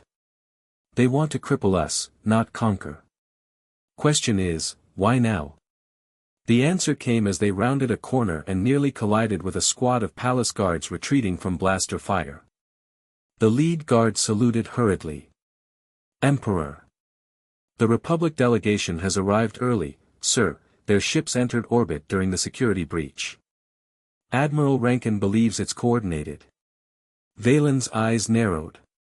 The diplomatic mission was the real plan all along. Create chaos in our security systems just as their ships arrive. Giving them a perfect view of our compromised defenses, Naruto finished. Malgus isn't working alone. A distant explosion shook the palace, lights flickering throughout the corridor. Emergency systems activated, bathing everything in red warning illumination. "Power core breach detected," an automated voice announced calmly over the comm system. "Emergency containment protocols engaged. Evacuation recommended." "If the power core goes, half the palace defense grid fails," Naruto said, already changing direction. "My clones will coordinate with security. We need to secure that core." Vaylin fell into step beside him without argument. Through their bond, he felt her battle focus sharpening, her newly freed mind processing tactical options with frightening speed and clarity. "With my conditioning gone, I can access techniques my father blocked," she said as they raced toward the lower levels. "Combat abilities he feared would make me too powerful to control." Naruto grinned despite the danger. "Good. Something tells me we're gonna need every advantage." The palace power core was housed in a massive chamber deep beneath the main structure. Under normal circumstances, the approach was heavily guarded and monitored. Now, they found unconscious security personnel and disabled defense turrets, evidence of a professional infiltration team. "Still warm," Naruto noted, checking a guard's pulse. "They're alive." Attack was recent. Vaylin scanned the area, her force senses extended. 6 infiltrators inside the core chamber. Plus droids, combat models. Naruto created 2 shadow clones to tend to the injured guards while he assessed the sealed blast doors leading to the core chamber. Security lockdown. "We need the override. Or we make our own door," Vaylin suggested, igniting her lightsaber. "Too risky," Naruto shook his head. "Cut wrong and we could trigger the very overload they're trying to cause." He placed his hand against the control panel, channeling chakra through it to interface with the system, a technique he developed that blended technology hacking with force sensitivity. The panel sputtered, fighting his intrusion. "Someone's actively blocking the system," he muttered. "High-level slicing." Vaylin placed her hand beside his, adding her force energy to his effort. Through their bond, their techniques merged seamlessly, his structured chakra approach providing the framework while her raw force power overwhelmed the opposing slicer. The panel surrendered with a shower of sparks, blast doors sliding open to reveal the core chamber beyond. The power core itself was a massive column of contained energy rising from floor to ceiling, bathing the circular room in pulsing blue light. Around it, figures in stealth armor worked at control stations while battle droids stood guard. One of the infiltrators looked up at the opening door, surprise visible even through their masked helmet. Intruders. Priority targets, it's the Emperor and Vaylin. So much for the element of surprise, Naruto muttered. The battle droids opened fire immediately, filling the air with blaster bolts. Vaylin stepped forward, lightsaber moving in precise arcs to deflect the incoming fire while Naruto formed hand signs for a jutsu. Earth-style, mud wall. The technique, adapted to work with the metallic floor of the chamber, raised a protective barrier that absorbed the remaining blaster fire. Behind this cover, Naruto created 5 shadow clones that spread out along the wall's length, ready to attack from different angles. Through their dyad bond, he felt Vaylin's battle strategy forming and adjusted his own to complement it. Without a word spoken between them, they executed a coordinated assault. Vaylin launched herself over the mud wall, using the force to accelerate her jump to impossible speed. She landed in the midst of the battle droids, her lightsaber a golden blur as she carved through metal chassis with precision strikes. Simultaneously, Naruto's clones attacked the infiltrators. Directly, each targeting a different opponent with kunai and Rasengan techniques. The real Naruto focused on the saboteur at the main control station, clearly the tech specialist attempting to trigger the core overload. Stop the slicing. Eliminate the Emperor at all costs, shouted the team leader, revealing a red lightsaber hidden beneath their stealth armor. The rest doesn't matter. A Sith infiltrator, or at least force-trained. The red blade hummed to life as the leader charged toward Naruto, moving with the enhanced speed of a skilled force user. Naruto met the charge head-on, channeling wind-natured chakra into a kunai that could withstand a lightsaber's energy blade. The weapons clashed with a shower of sparks and a high-pitched whine. Malgus sends his regards, the infiltrator hissed, pushing forward with force-enhanced strength. He's very interested in how your dyad develops. Tell him to send a fruit basket next time, Naruto shot back, using the infiltrator's forward momentum against them with a quick pivot and throw. The Sith recovered mid-air, landing in a crouch and immediately springing back into the attack. They were skilled, clearly trained in lightsaber combat and force techniques, but Naruto had spent 3 years integrating his shinobi abilities with his growing force sensitivity, creating a hybrid fighting style few in this galaxy could predict or counter. As they fought, Naruto maintained awareness of the larger battle through both conventional senses and his dyad connection with Vaylin. She had decimated the droids and was engaging 2 infiltrators simultaneously, her fighting style noticeably different from before, more fluid, more creative, utilizing force techniques that had previously been locked behind her father's conditioning. Through their bond, her exhilaration was palpable, the joy of fighting at her full potential for the first time. But beneath that ran something darker, the tech specialist was still working, the core's energy fluctuations growing more erratic. Naruto disengaged from his opponent with a quick feint and back handspring, creating 3 more shadow clones that immediately occupied the Sith. The real Naruto dashed toward the control station, only to be intercepted by another infiltrator wielding vibroblades.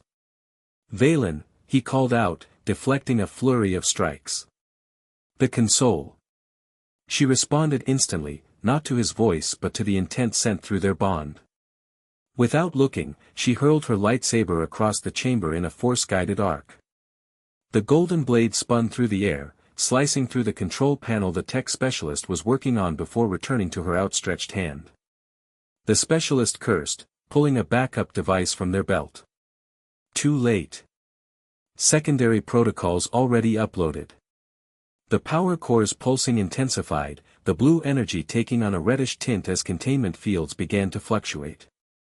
Core destabilization at 15% and rising, announced the chamber's automated system. Critical failure projected in 3 minutes. The Sith leader laughed behind their mask. Mission accomplished. Fall back to extraction point. The infiltrators began a coordinated retreat, covering each other with suppressive fire while moving toward the secondary exit. Naruto created more shadow clones to pursue them, but his primary concern had shifted to the destabilizing core. Can we shut it down? He asked, joining Vaylin at the damaged control station. She scanned the systems, fingers dancing across the backup interfaces. Not from here. They've locked out the emergency protocols and physically damaged the primary controls. We need direct access to the core itself. Naruto looked up at the massive energy column, now pulsing erratically with blue-red energy. Direct access? You mean? Inside the containment field, Vaylin confirmed grimly. Where the energy density would kill most living beings in seconds. They stared at the core, both thinking the same thing. Through their bond, possibilities flowed back and forth, options, risks. Potential approaches. I could try to absorb the excess energy, Naruto suggested. Kurama's chakra might be able to handle it. Vaylin shook her head. Too unstable.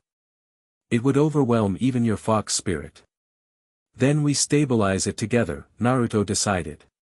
Through the dyad. Vaylin's eyes widened slightly. You're suggesting we both enter the containment field? That's suicide. Not if we synchronize perfectly, he countered. Your force abilities to contain, my chakra to stabilize, both channeled through our bond. Core destabilization at 30%, the automated system updated. Critical failure in 2 minutes. Vaylin stared at him, calculation and something else, trust, flowing through their connection. If you're wrong, we both die, and the palace still explodes. Naruto grinned. I'm not wrong. Without waiting for further debate, he moved toward the core access point, Vaylin falling into step beside him. The infiltrators were gone now, escaped to whatever extraction point they had planned, but that problem would have to wait. If the core exploded, it wouldn't matter who got away. The access point was a small platform extending into the core chamber, designed for maintenance droids, not humans. Warning signs in multiple languages advised of lethal energy levels beyond the final containment barrier. How do we do this? Vaylin asked, her voice steady despite the danger. Naruto took her hand, an action that would have been unthinkable weeks ago. We synchronize completely. No barriers, no holding back.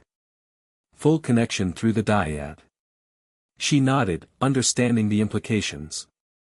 Such complete synchronization meant total vulnerability, each would be fully exposed to the other's mind, memories, feelings. For someone as private and guarded as Vaylin, it was perhaps a greater risk than the physical danger. Core destabilization at 45%. Critical failure in 90 seconds. They stepped onto the maintenance platform together, facing the pulsing energy column. The final containment field shimmered before them, the only thing keeping the core's destructive power contained. Ready? Naruto asked. Instead of answering verbally, Vaylin squeezed his hand and opened herself fully to their bond. Naruto felt her presence flood into his awareness, her fierce determination, her newly liberated power, her lingering pain from years of conditioning, and deeper emotions she usually kept hidden, loneliness, hope, and a growing respect for him that surprised them both. In return, he opened himself completely, his homesickness for Konoha, his determination to protect his new people, his guilt over friends left behind, and his growing affection for her despite their complicated beginning. As their minds synchronized through the dyad, their force and chakra energies began to blend. The now familiar purple-gold energy field formed around them, growing stronger as their connection deepened. Now, Vaylin said, and together they stepped through the containment barrier into the core itself. Pain hit immediately, searing, overwhelming energy rushing through every cell. But they held their ground, the dyad bond transforming from connection to conduit. Vaylin extended her hands, using force techniques previously blocked by her conditioning to create a containment structure within the destabilizing energy. Simultaneously, Naruto channeled his chakra, and Kurama's, into this framework, reinforcing and stabilizing it. Through their perfectly synchronized connection, they could sense the core's energy patterns, where disruptions were occurring, how the cascade failure was progressing. Working as one mind with two bodies, they began to counter each disruption, their combined power creating new stability where the sabotage had created chaos. Core destabilization holding at 60%, the system announced. Recalculating critical failure timeline. Encouraged, they pushed deeper into the heart of the core. The pain increased, but through their bond, they distributed it between them, making it bearable. Their combined energy field, neither pure force nor pure chakra but something new born of their dyad, expanded to encompass more of the core's systems.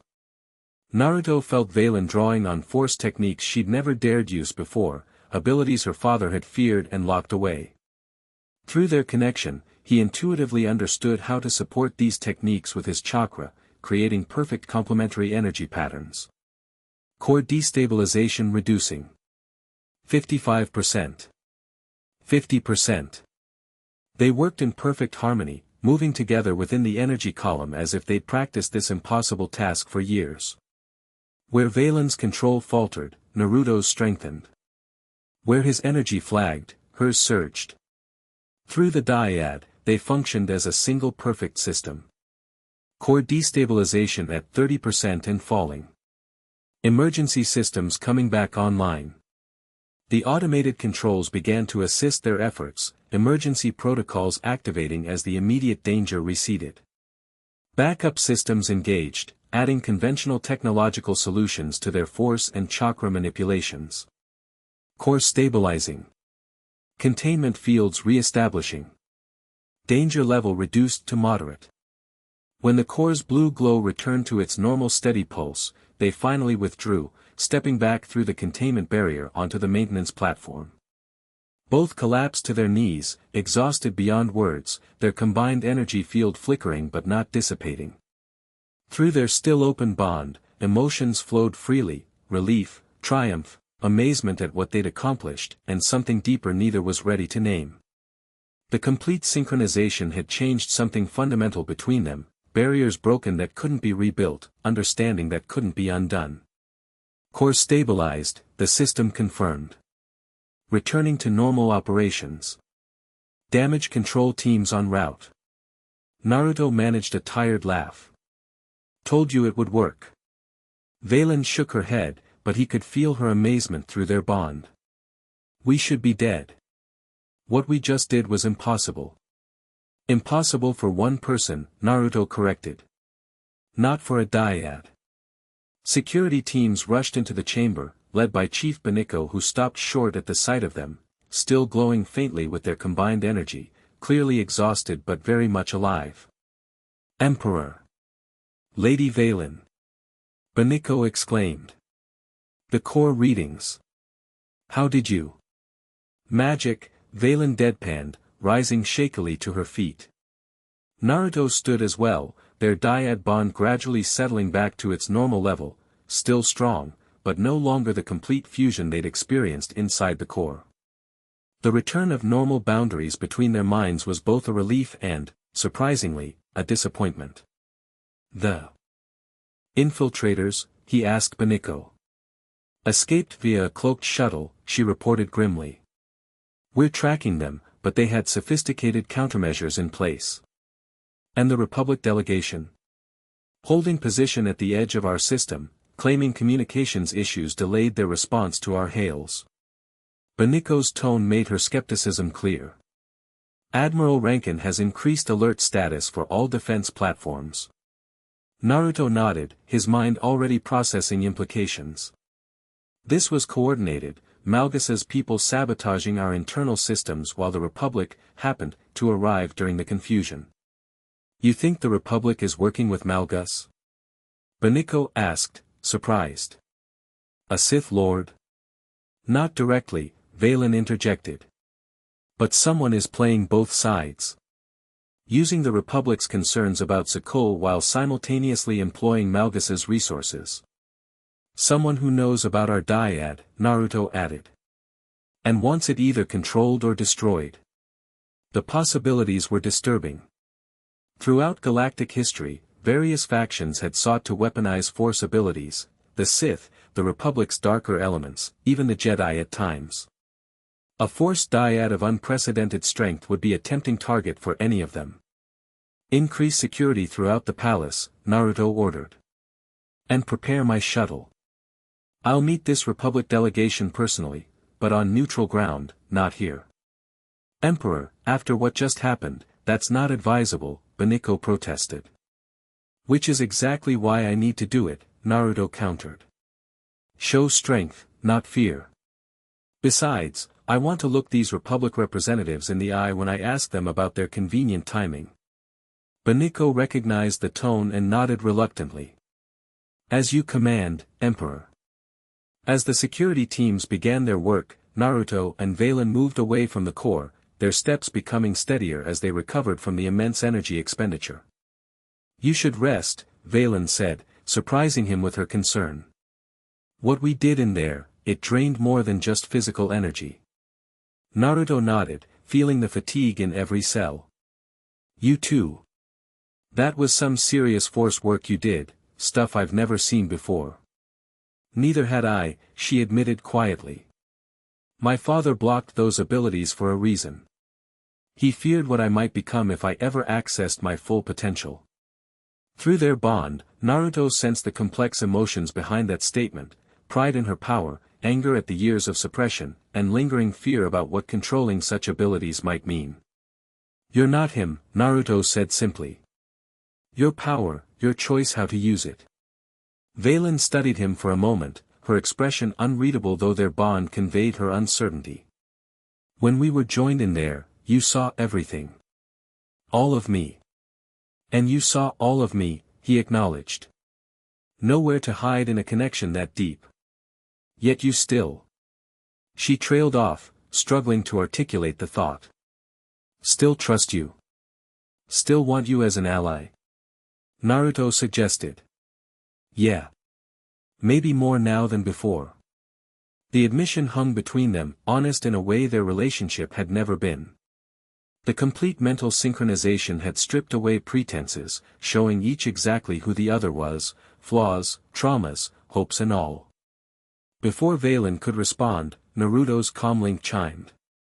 Admiral Rankin's voice came through, tense and formal. Emperor, we've received a direct communication from the Republic flagship. Supreme Commander Malcolm himself is with the delegation and requests a personal meeting. He claims to have information about the attack on our power core. Naruto and Vaylin exchanged glances, suspicion flowing through their bond. How convenient, Vaylin murmured.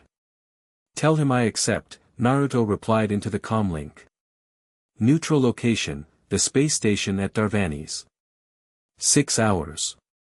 As he deactivated the comlink, he noticed Vaylin watching him with an expression he couldn't quite read. What? He asked. You're walking into a trap, she stated flatly. Probably, he agreed with a shrug. Wanna come spring it with me? A slow smile spread across her face, genuine amusement rather than her usual sardonic expression. Through their bond, he felt her excitement at the prospect. Wouldn't miss it.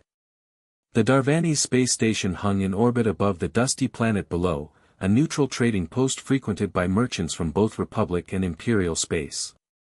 Its neutrality made it perfect for diplomatic meetings where neither side wished to cede home field advantage. Naruto's shuttle docked precisely on schedule, escorted by a small complement of Zakulan fighters, enough for security without appearing overtly militaristic. As Emperor, he rarely traveled with the pomp and ceremony Valkorion had favored, preferring mobility and practicality over displays of imperial grandeur. The station administrator, a nervous Trilek, greeted them at the airlock. Emperor Uzumaki, Lady Vaylin, welcome to Darvani's station. Supreme Commander Malcolm arrived 30 minutes ago and awaits you in the diplomatic suite. We've implemented all requested security protocols. Any unexpected visitors? Naruto asked as they walked, shadow clones disguised as regular security personnel flanking them.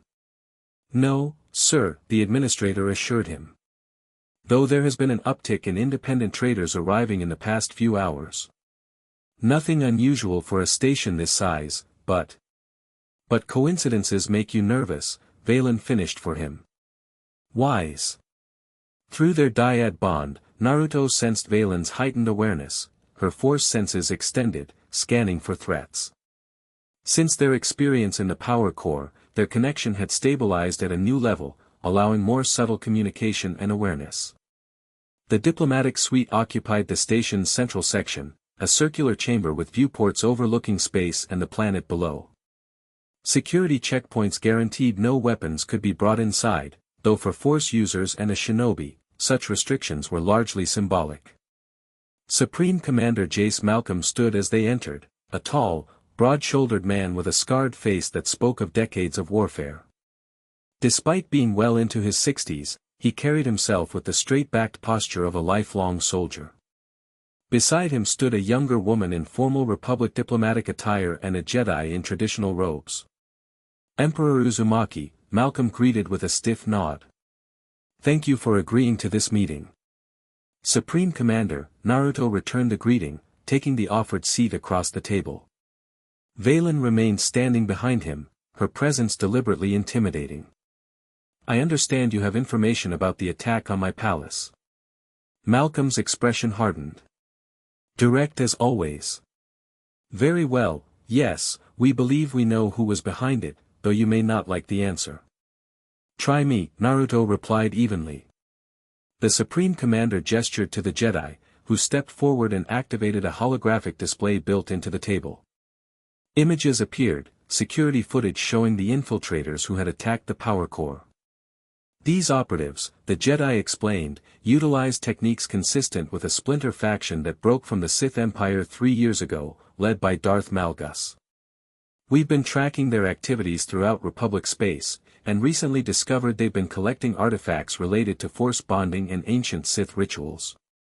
Naruto kept his expression neutral, though he exchanged a brief glance with Vaylin. Through their bond, skepticism flowed both ways. The Republic was offering information too freely, too specifically targeted to their situation. And why would the Republic share this intelligence with Sekul? Naruto asked. "Last I checked, our empires weren't exactly close allies." The female diplomat leaned forward.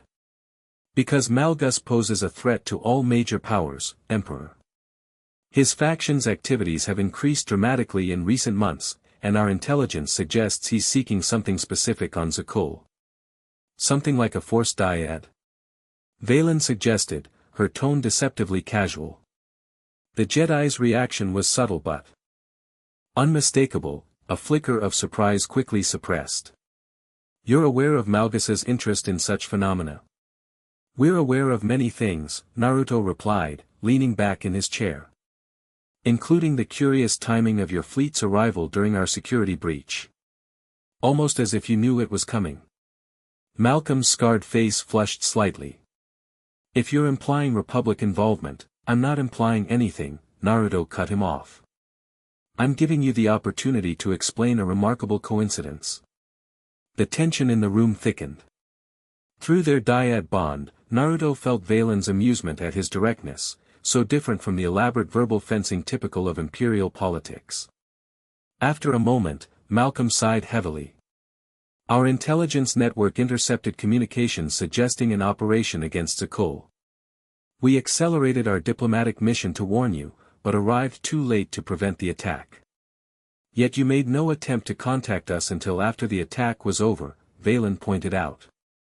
"Communications were being jammed," the diplomat insisted. "We couldn't get through."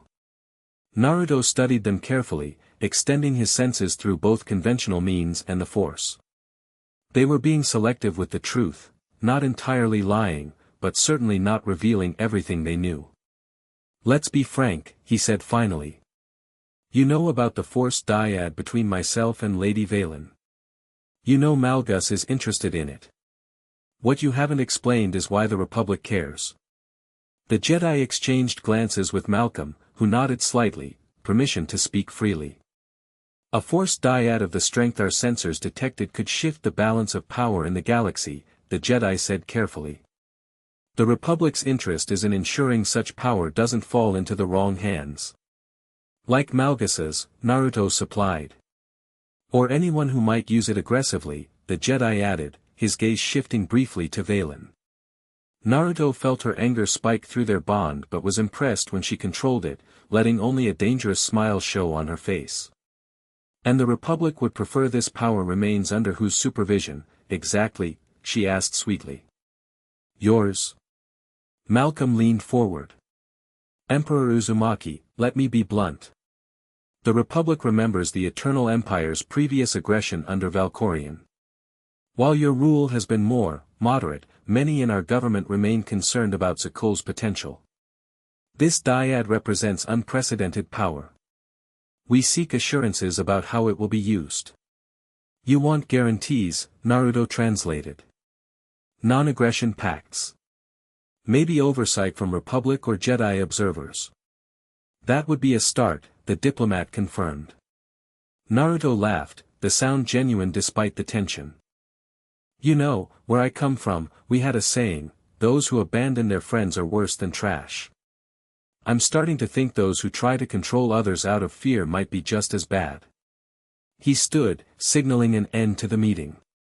The dyad between myself and Lady Vaylin is not a weapon to be controlled, supervised, or kept out of the wrong hands.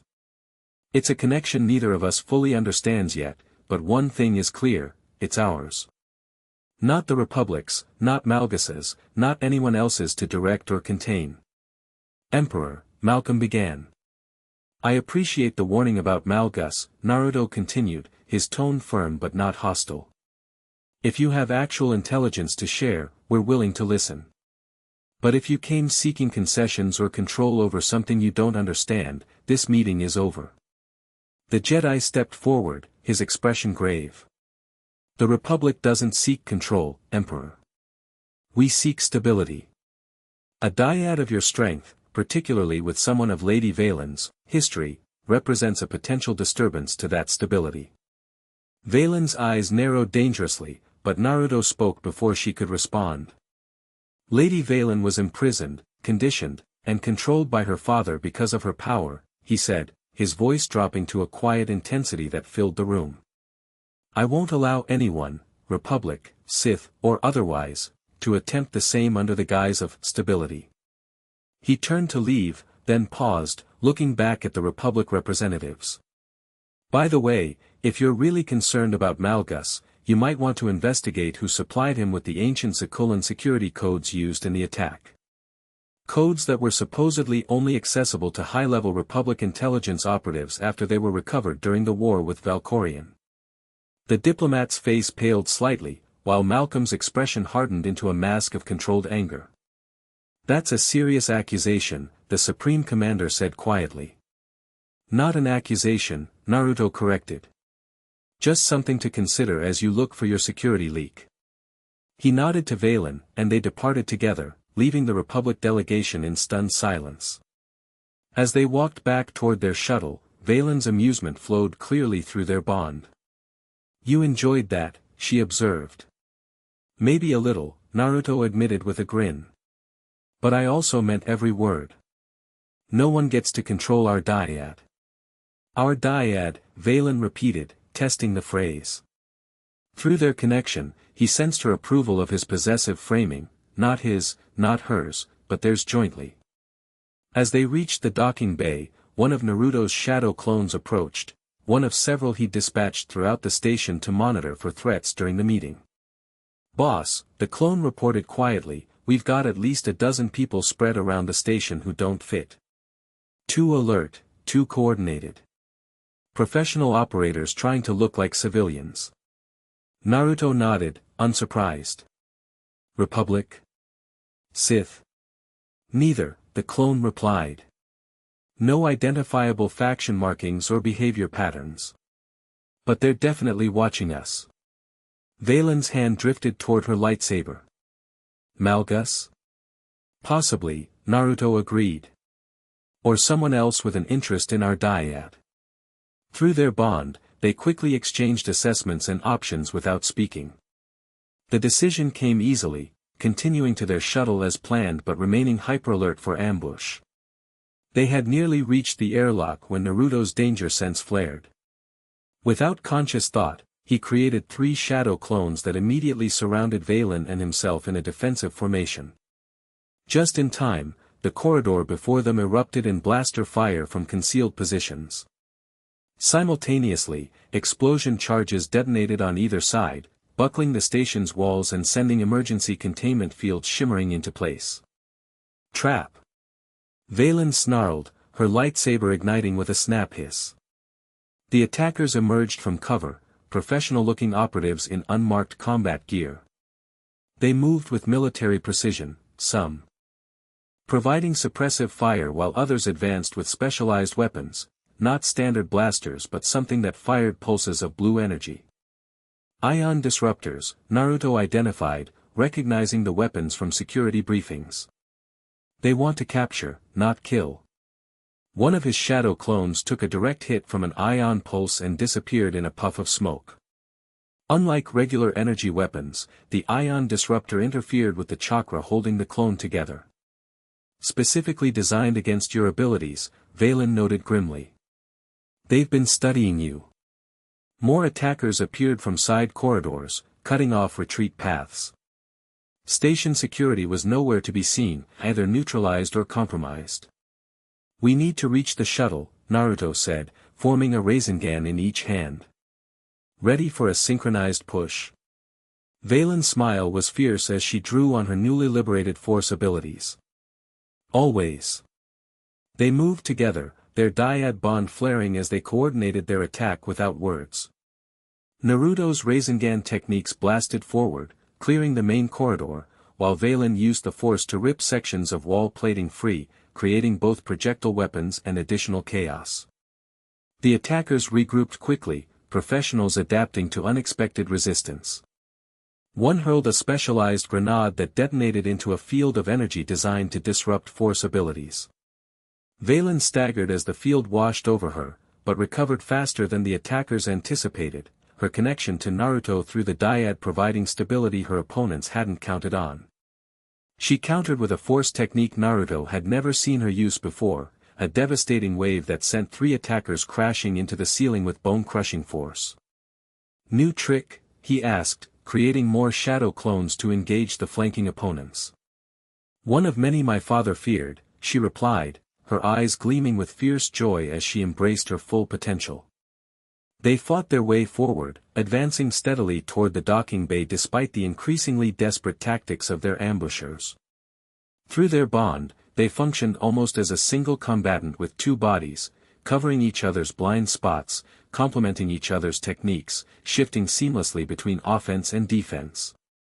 As they neared the final corridor to their shuttle, the attack pattern changed. The operatives fell back, taking covered positions while a new figure stepped forward, tall, wearing distinctive armor with ceremonial elements. Zakulan design, Vaylin murmured, recognizing the armor style. Knights of Zakul, but, wrong somehow.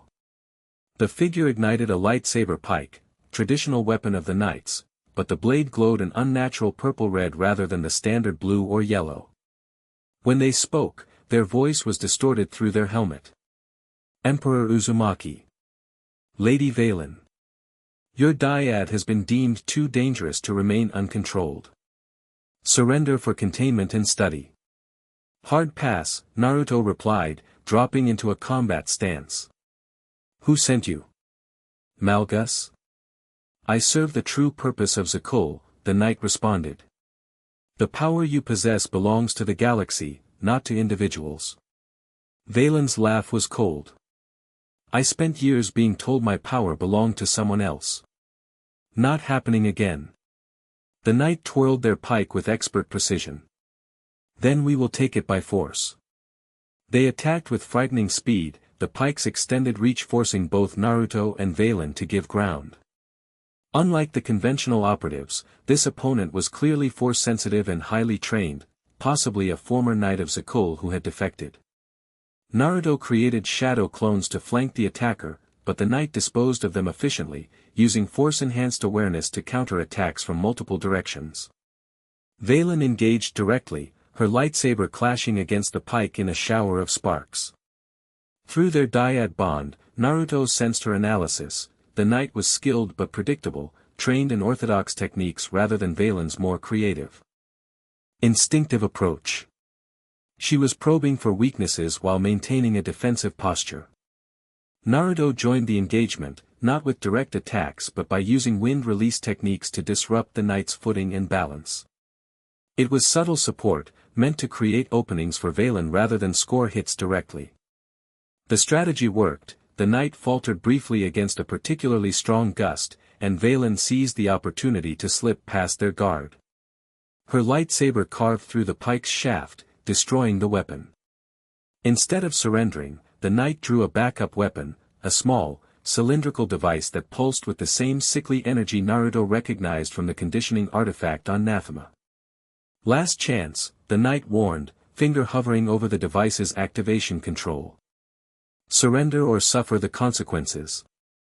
What is that? Naruto demanded, sensing danger but unable to identify the specific threat. The knight's helmet tilted slightly. Insurance.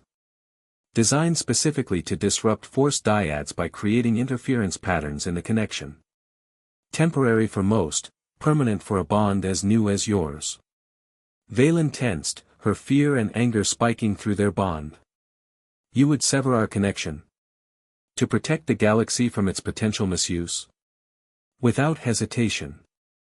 Naruto and Vaylin exchanged glances, a plan forming simultaneously through their bond. It wasn't discussed or debated, simply understood, an extension of their joined awareness. You assume we need the dyad to defeat you, Naruto said, drawing the knight's attention. We were dangerous long before we were connected, Vaylin added, shifting her position slightly. The knight's helmet turned from one to the other, trying to track both potential threats. Perhaps. But together, you represent a power concentration too great to remain unchecked. Then maybe, Naruto suggested, forming hand signs behind his back, you should worry less about our connection and more about our individual abilities.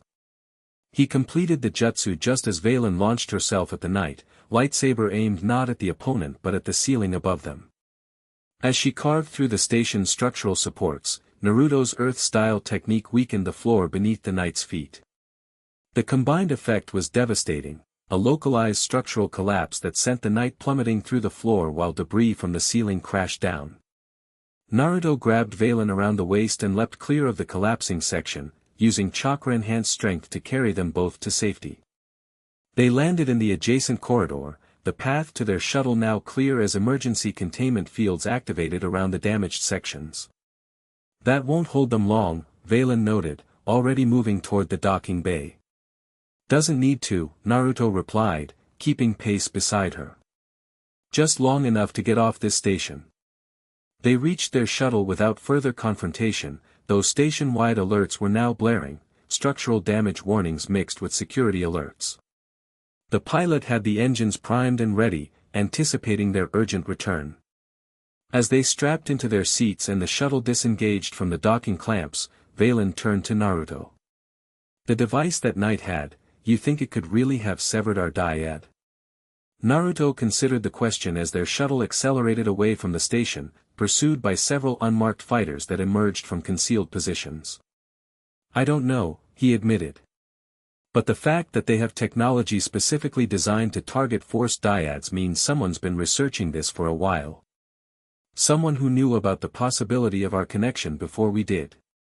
Which brings us back to the same question, Vaylin said as their escort fighters engaged the pursuers. Who is really behind this? Malgus? The Republic? Some faction of Zakul we haven't identified? Naruto shook his head. Maybe all of them, working different angles. The knight called it, the true purpose of Zakul, sounds like. Religious zealotry, not just political maneuvering. Through their bond, he felt her frustration and determination mirroring his own. The dyad had made them targets, but it had also given them a connection neither would willingly surrender now. Whatever they're planning, Vaylin said, her voice hardening with resolve, they'll regret making enemies of us both. Naruto nodded in agreement, watching as their fighters dispatched the last pursuer. Next time, we don't wait for them to make a move.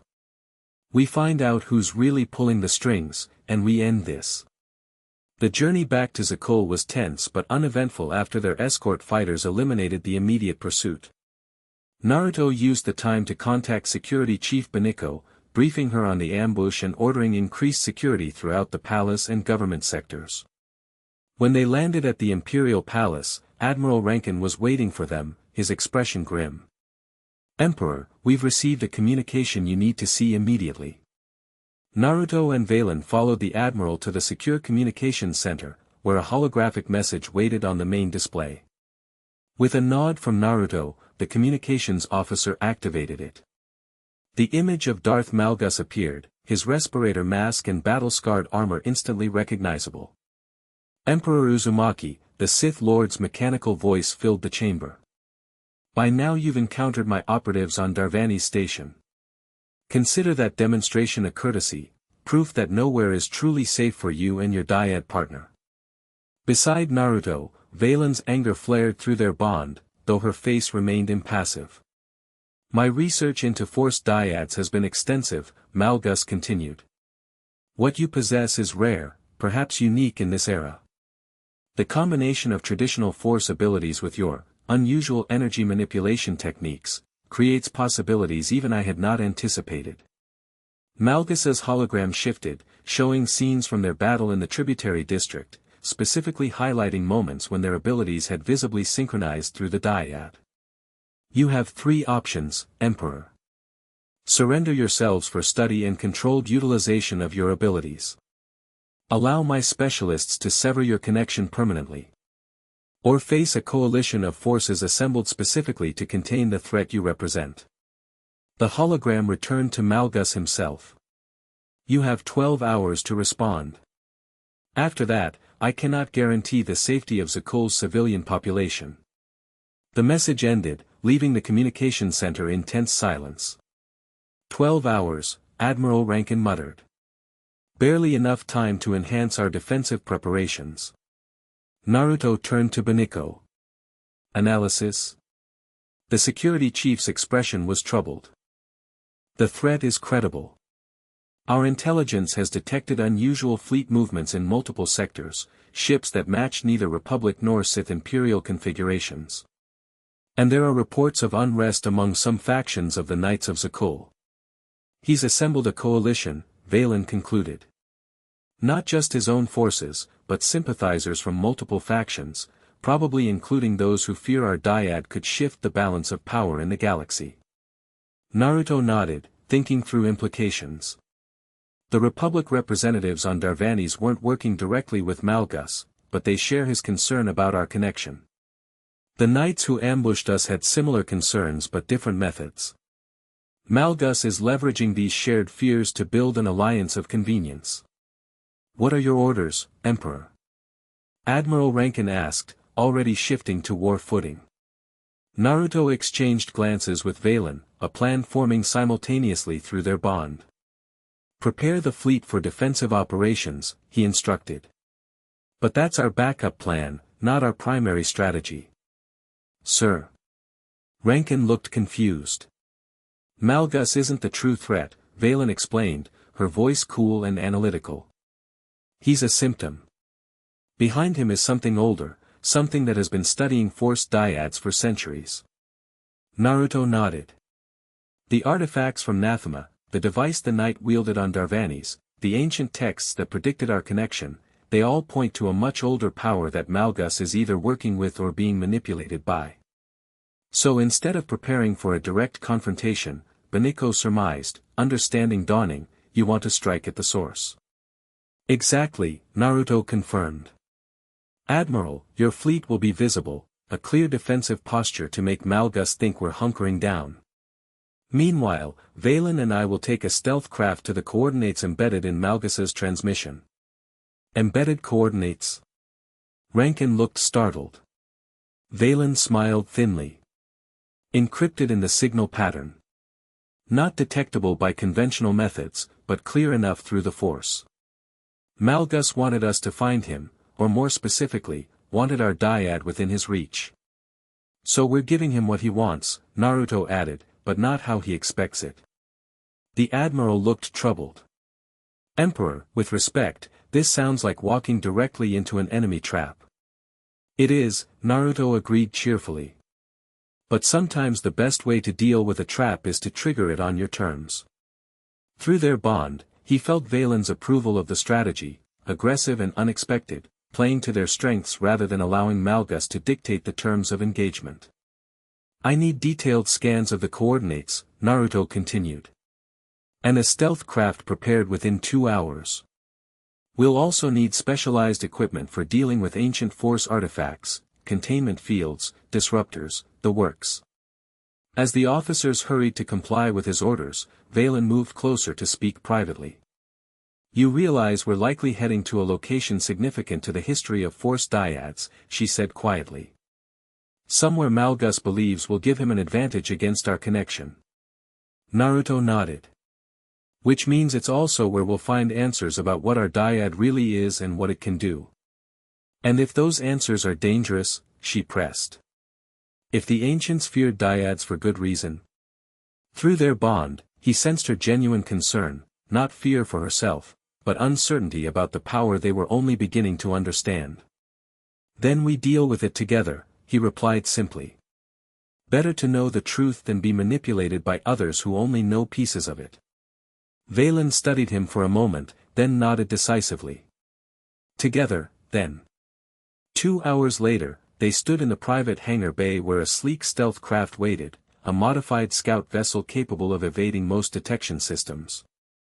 Dr. Kanner had joined them, overseeing the loading of specialized equipment for dealing with force artifacts. These containment units are designed based on what we learned from the Anathema device, she explained, demonstrating the portable field generators. They should be capable of isolating most force-reactive objects you encounter. She hesitated, then added more quietly, Emperor, our analysis of the coordinates indicates you're heading to Odessen. Odessen? Vaylin's expression sharpened with recognition. The planet where force energies naturally balance. Dr. Kanner nodded. A nexus world where light and dark sides of the force exist in perfect equilibrium. Historical records indicate it was significant during the conflict with your father, Lady Vaylin. The Alliance base was there, she confirmed. A coalition that opposed Valkorian's eternal empire.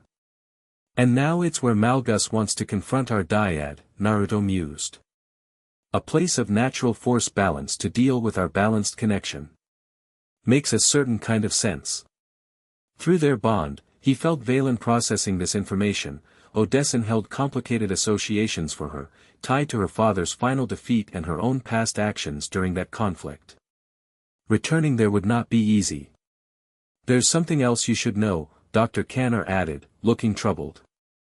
According to ancient texts in our archives, Odessen was once the site of a temple dedicated to studying force bonds. Some accounts suggest experiments were conducted there to artificially create connections similar to Dyads. Artificially create? Naruto repeated, exchanging concerned glances with Vaylin. That doesn't sound like something that would end well. It didn't, the scientist confirmed grimly. The texts are fragmentary, but they describe catastrophic results, force storms, psychic backlash affecting force sensitives across the galaxy, and ultimately, the destruction of the temple itself. And now Malgus wants to play with the same forces, Vaylin concluded. Presumably with better results than his predecessors. Naruto checked his equipment one final time, specialized kunai designed to disrupt force-based technologies, scrolls containing sealing techniques he'd adapted for use against force artifacts, and standard imperial weaponry as backup. If there was a temple studying force bonds on Odessen, he said thoughtfully, then there might be records, information about what our Dyad really is and what it can do. Knowledge Malgus may already possess, Vaylin pointed out. Giving him another advantage. Or knowledge that will help us understand how to fully utilize our connection, Naruto countered. Through their bond, he felt her acknowledging the potential value despite the risks. A palace guard approached with an urgent message. Emperor, we've detected multiple vessels entering the Zakul system, at least 30 ships of various classifications, approaching from 3 different vectors. Malgus's coalition, Naruto surmised. Right on schedule. Admiral Rankin has deployed the fleet in defensive formation, the guard continued. But the enemy vessels are maintaining distance, no attack pattern yet. They're waiting for the deadline, Vaylin said. Or for confirmation that we've taken Malgus's bait. Naruto nodded to the pilot waiting beside the stealth craft. Time to go. The longer we wait, the more ships join that blockade.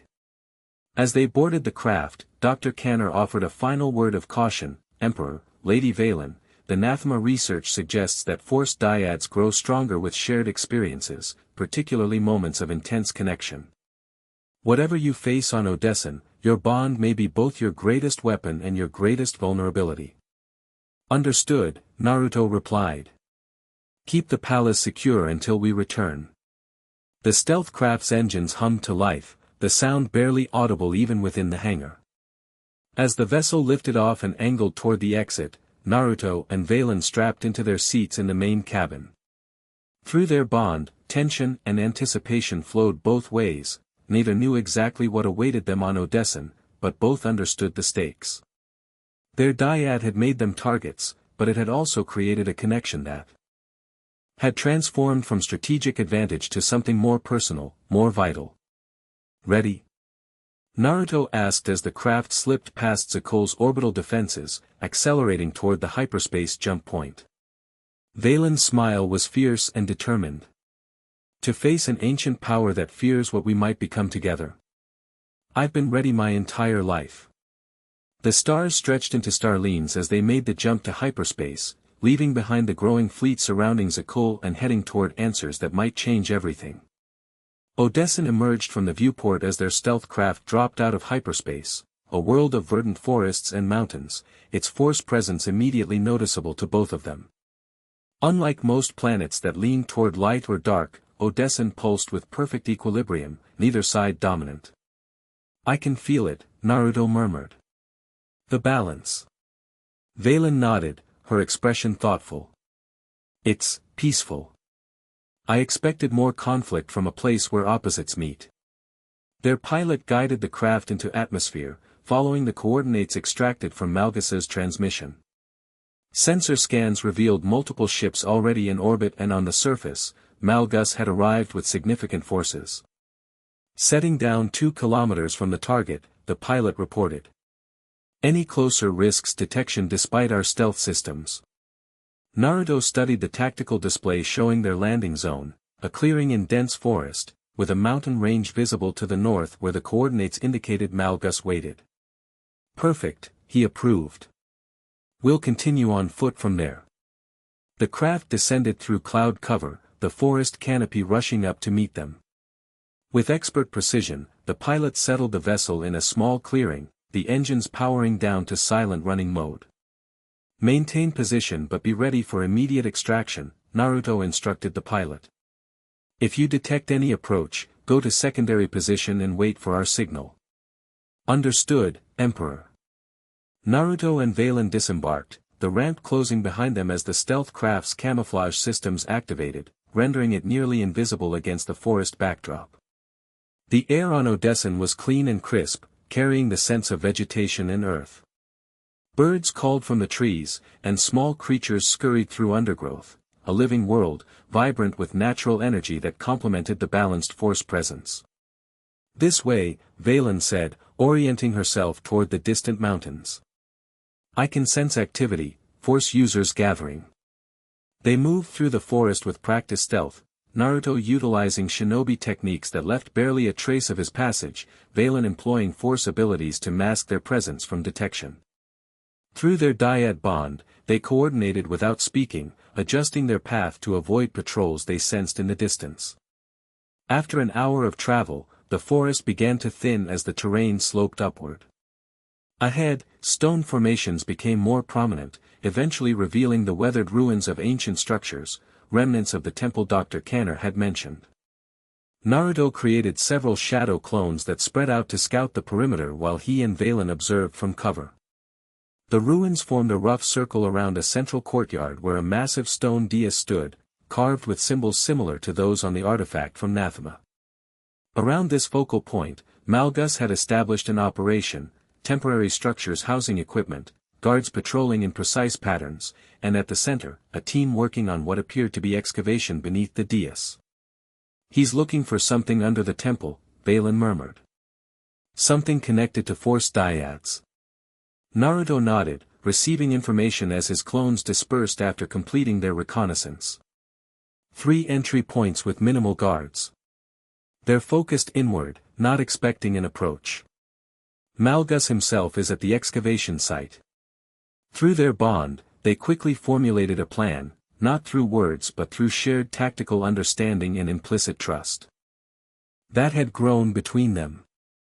The strategy formed organically, a diversionary attack from Naruto's clones at the north entrance while they infiltrated from the east, targeting the excavation directly rather than engaging the perimeter forces. "Ready?" Naruto asked, preparing the hand signs for his mass shadow clone technique. Vaylin's response was to ignite her lightsaber, the golden blade humming with lethal promise. "Try to keep up."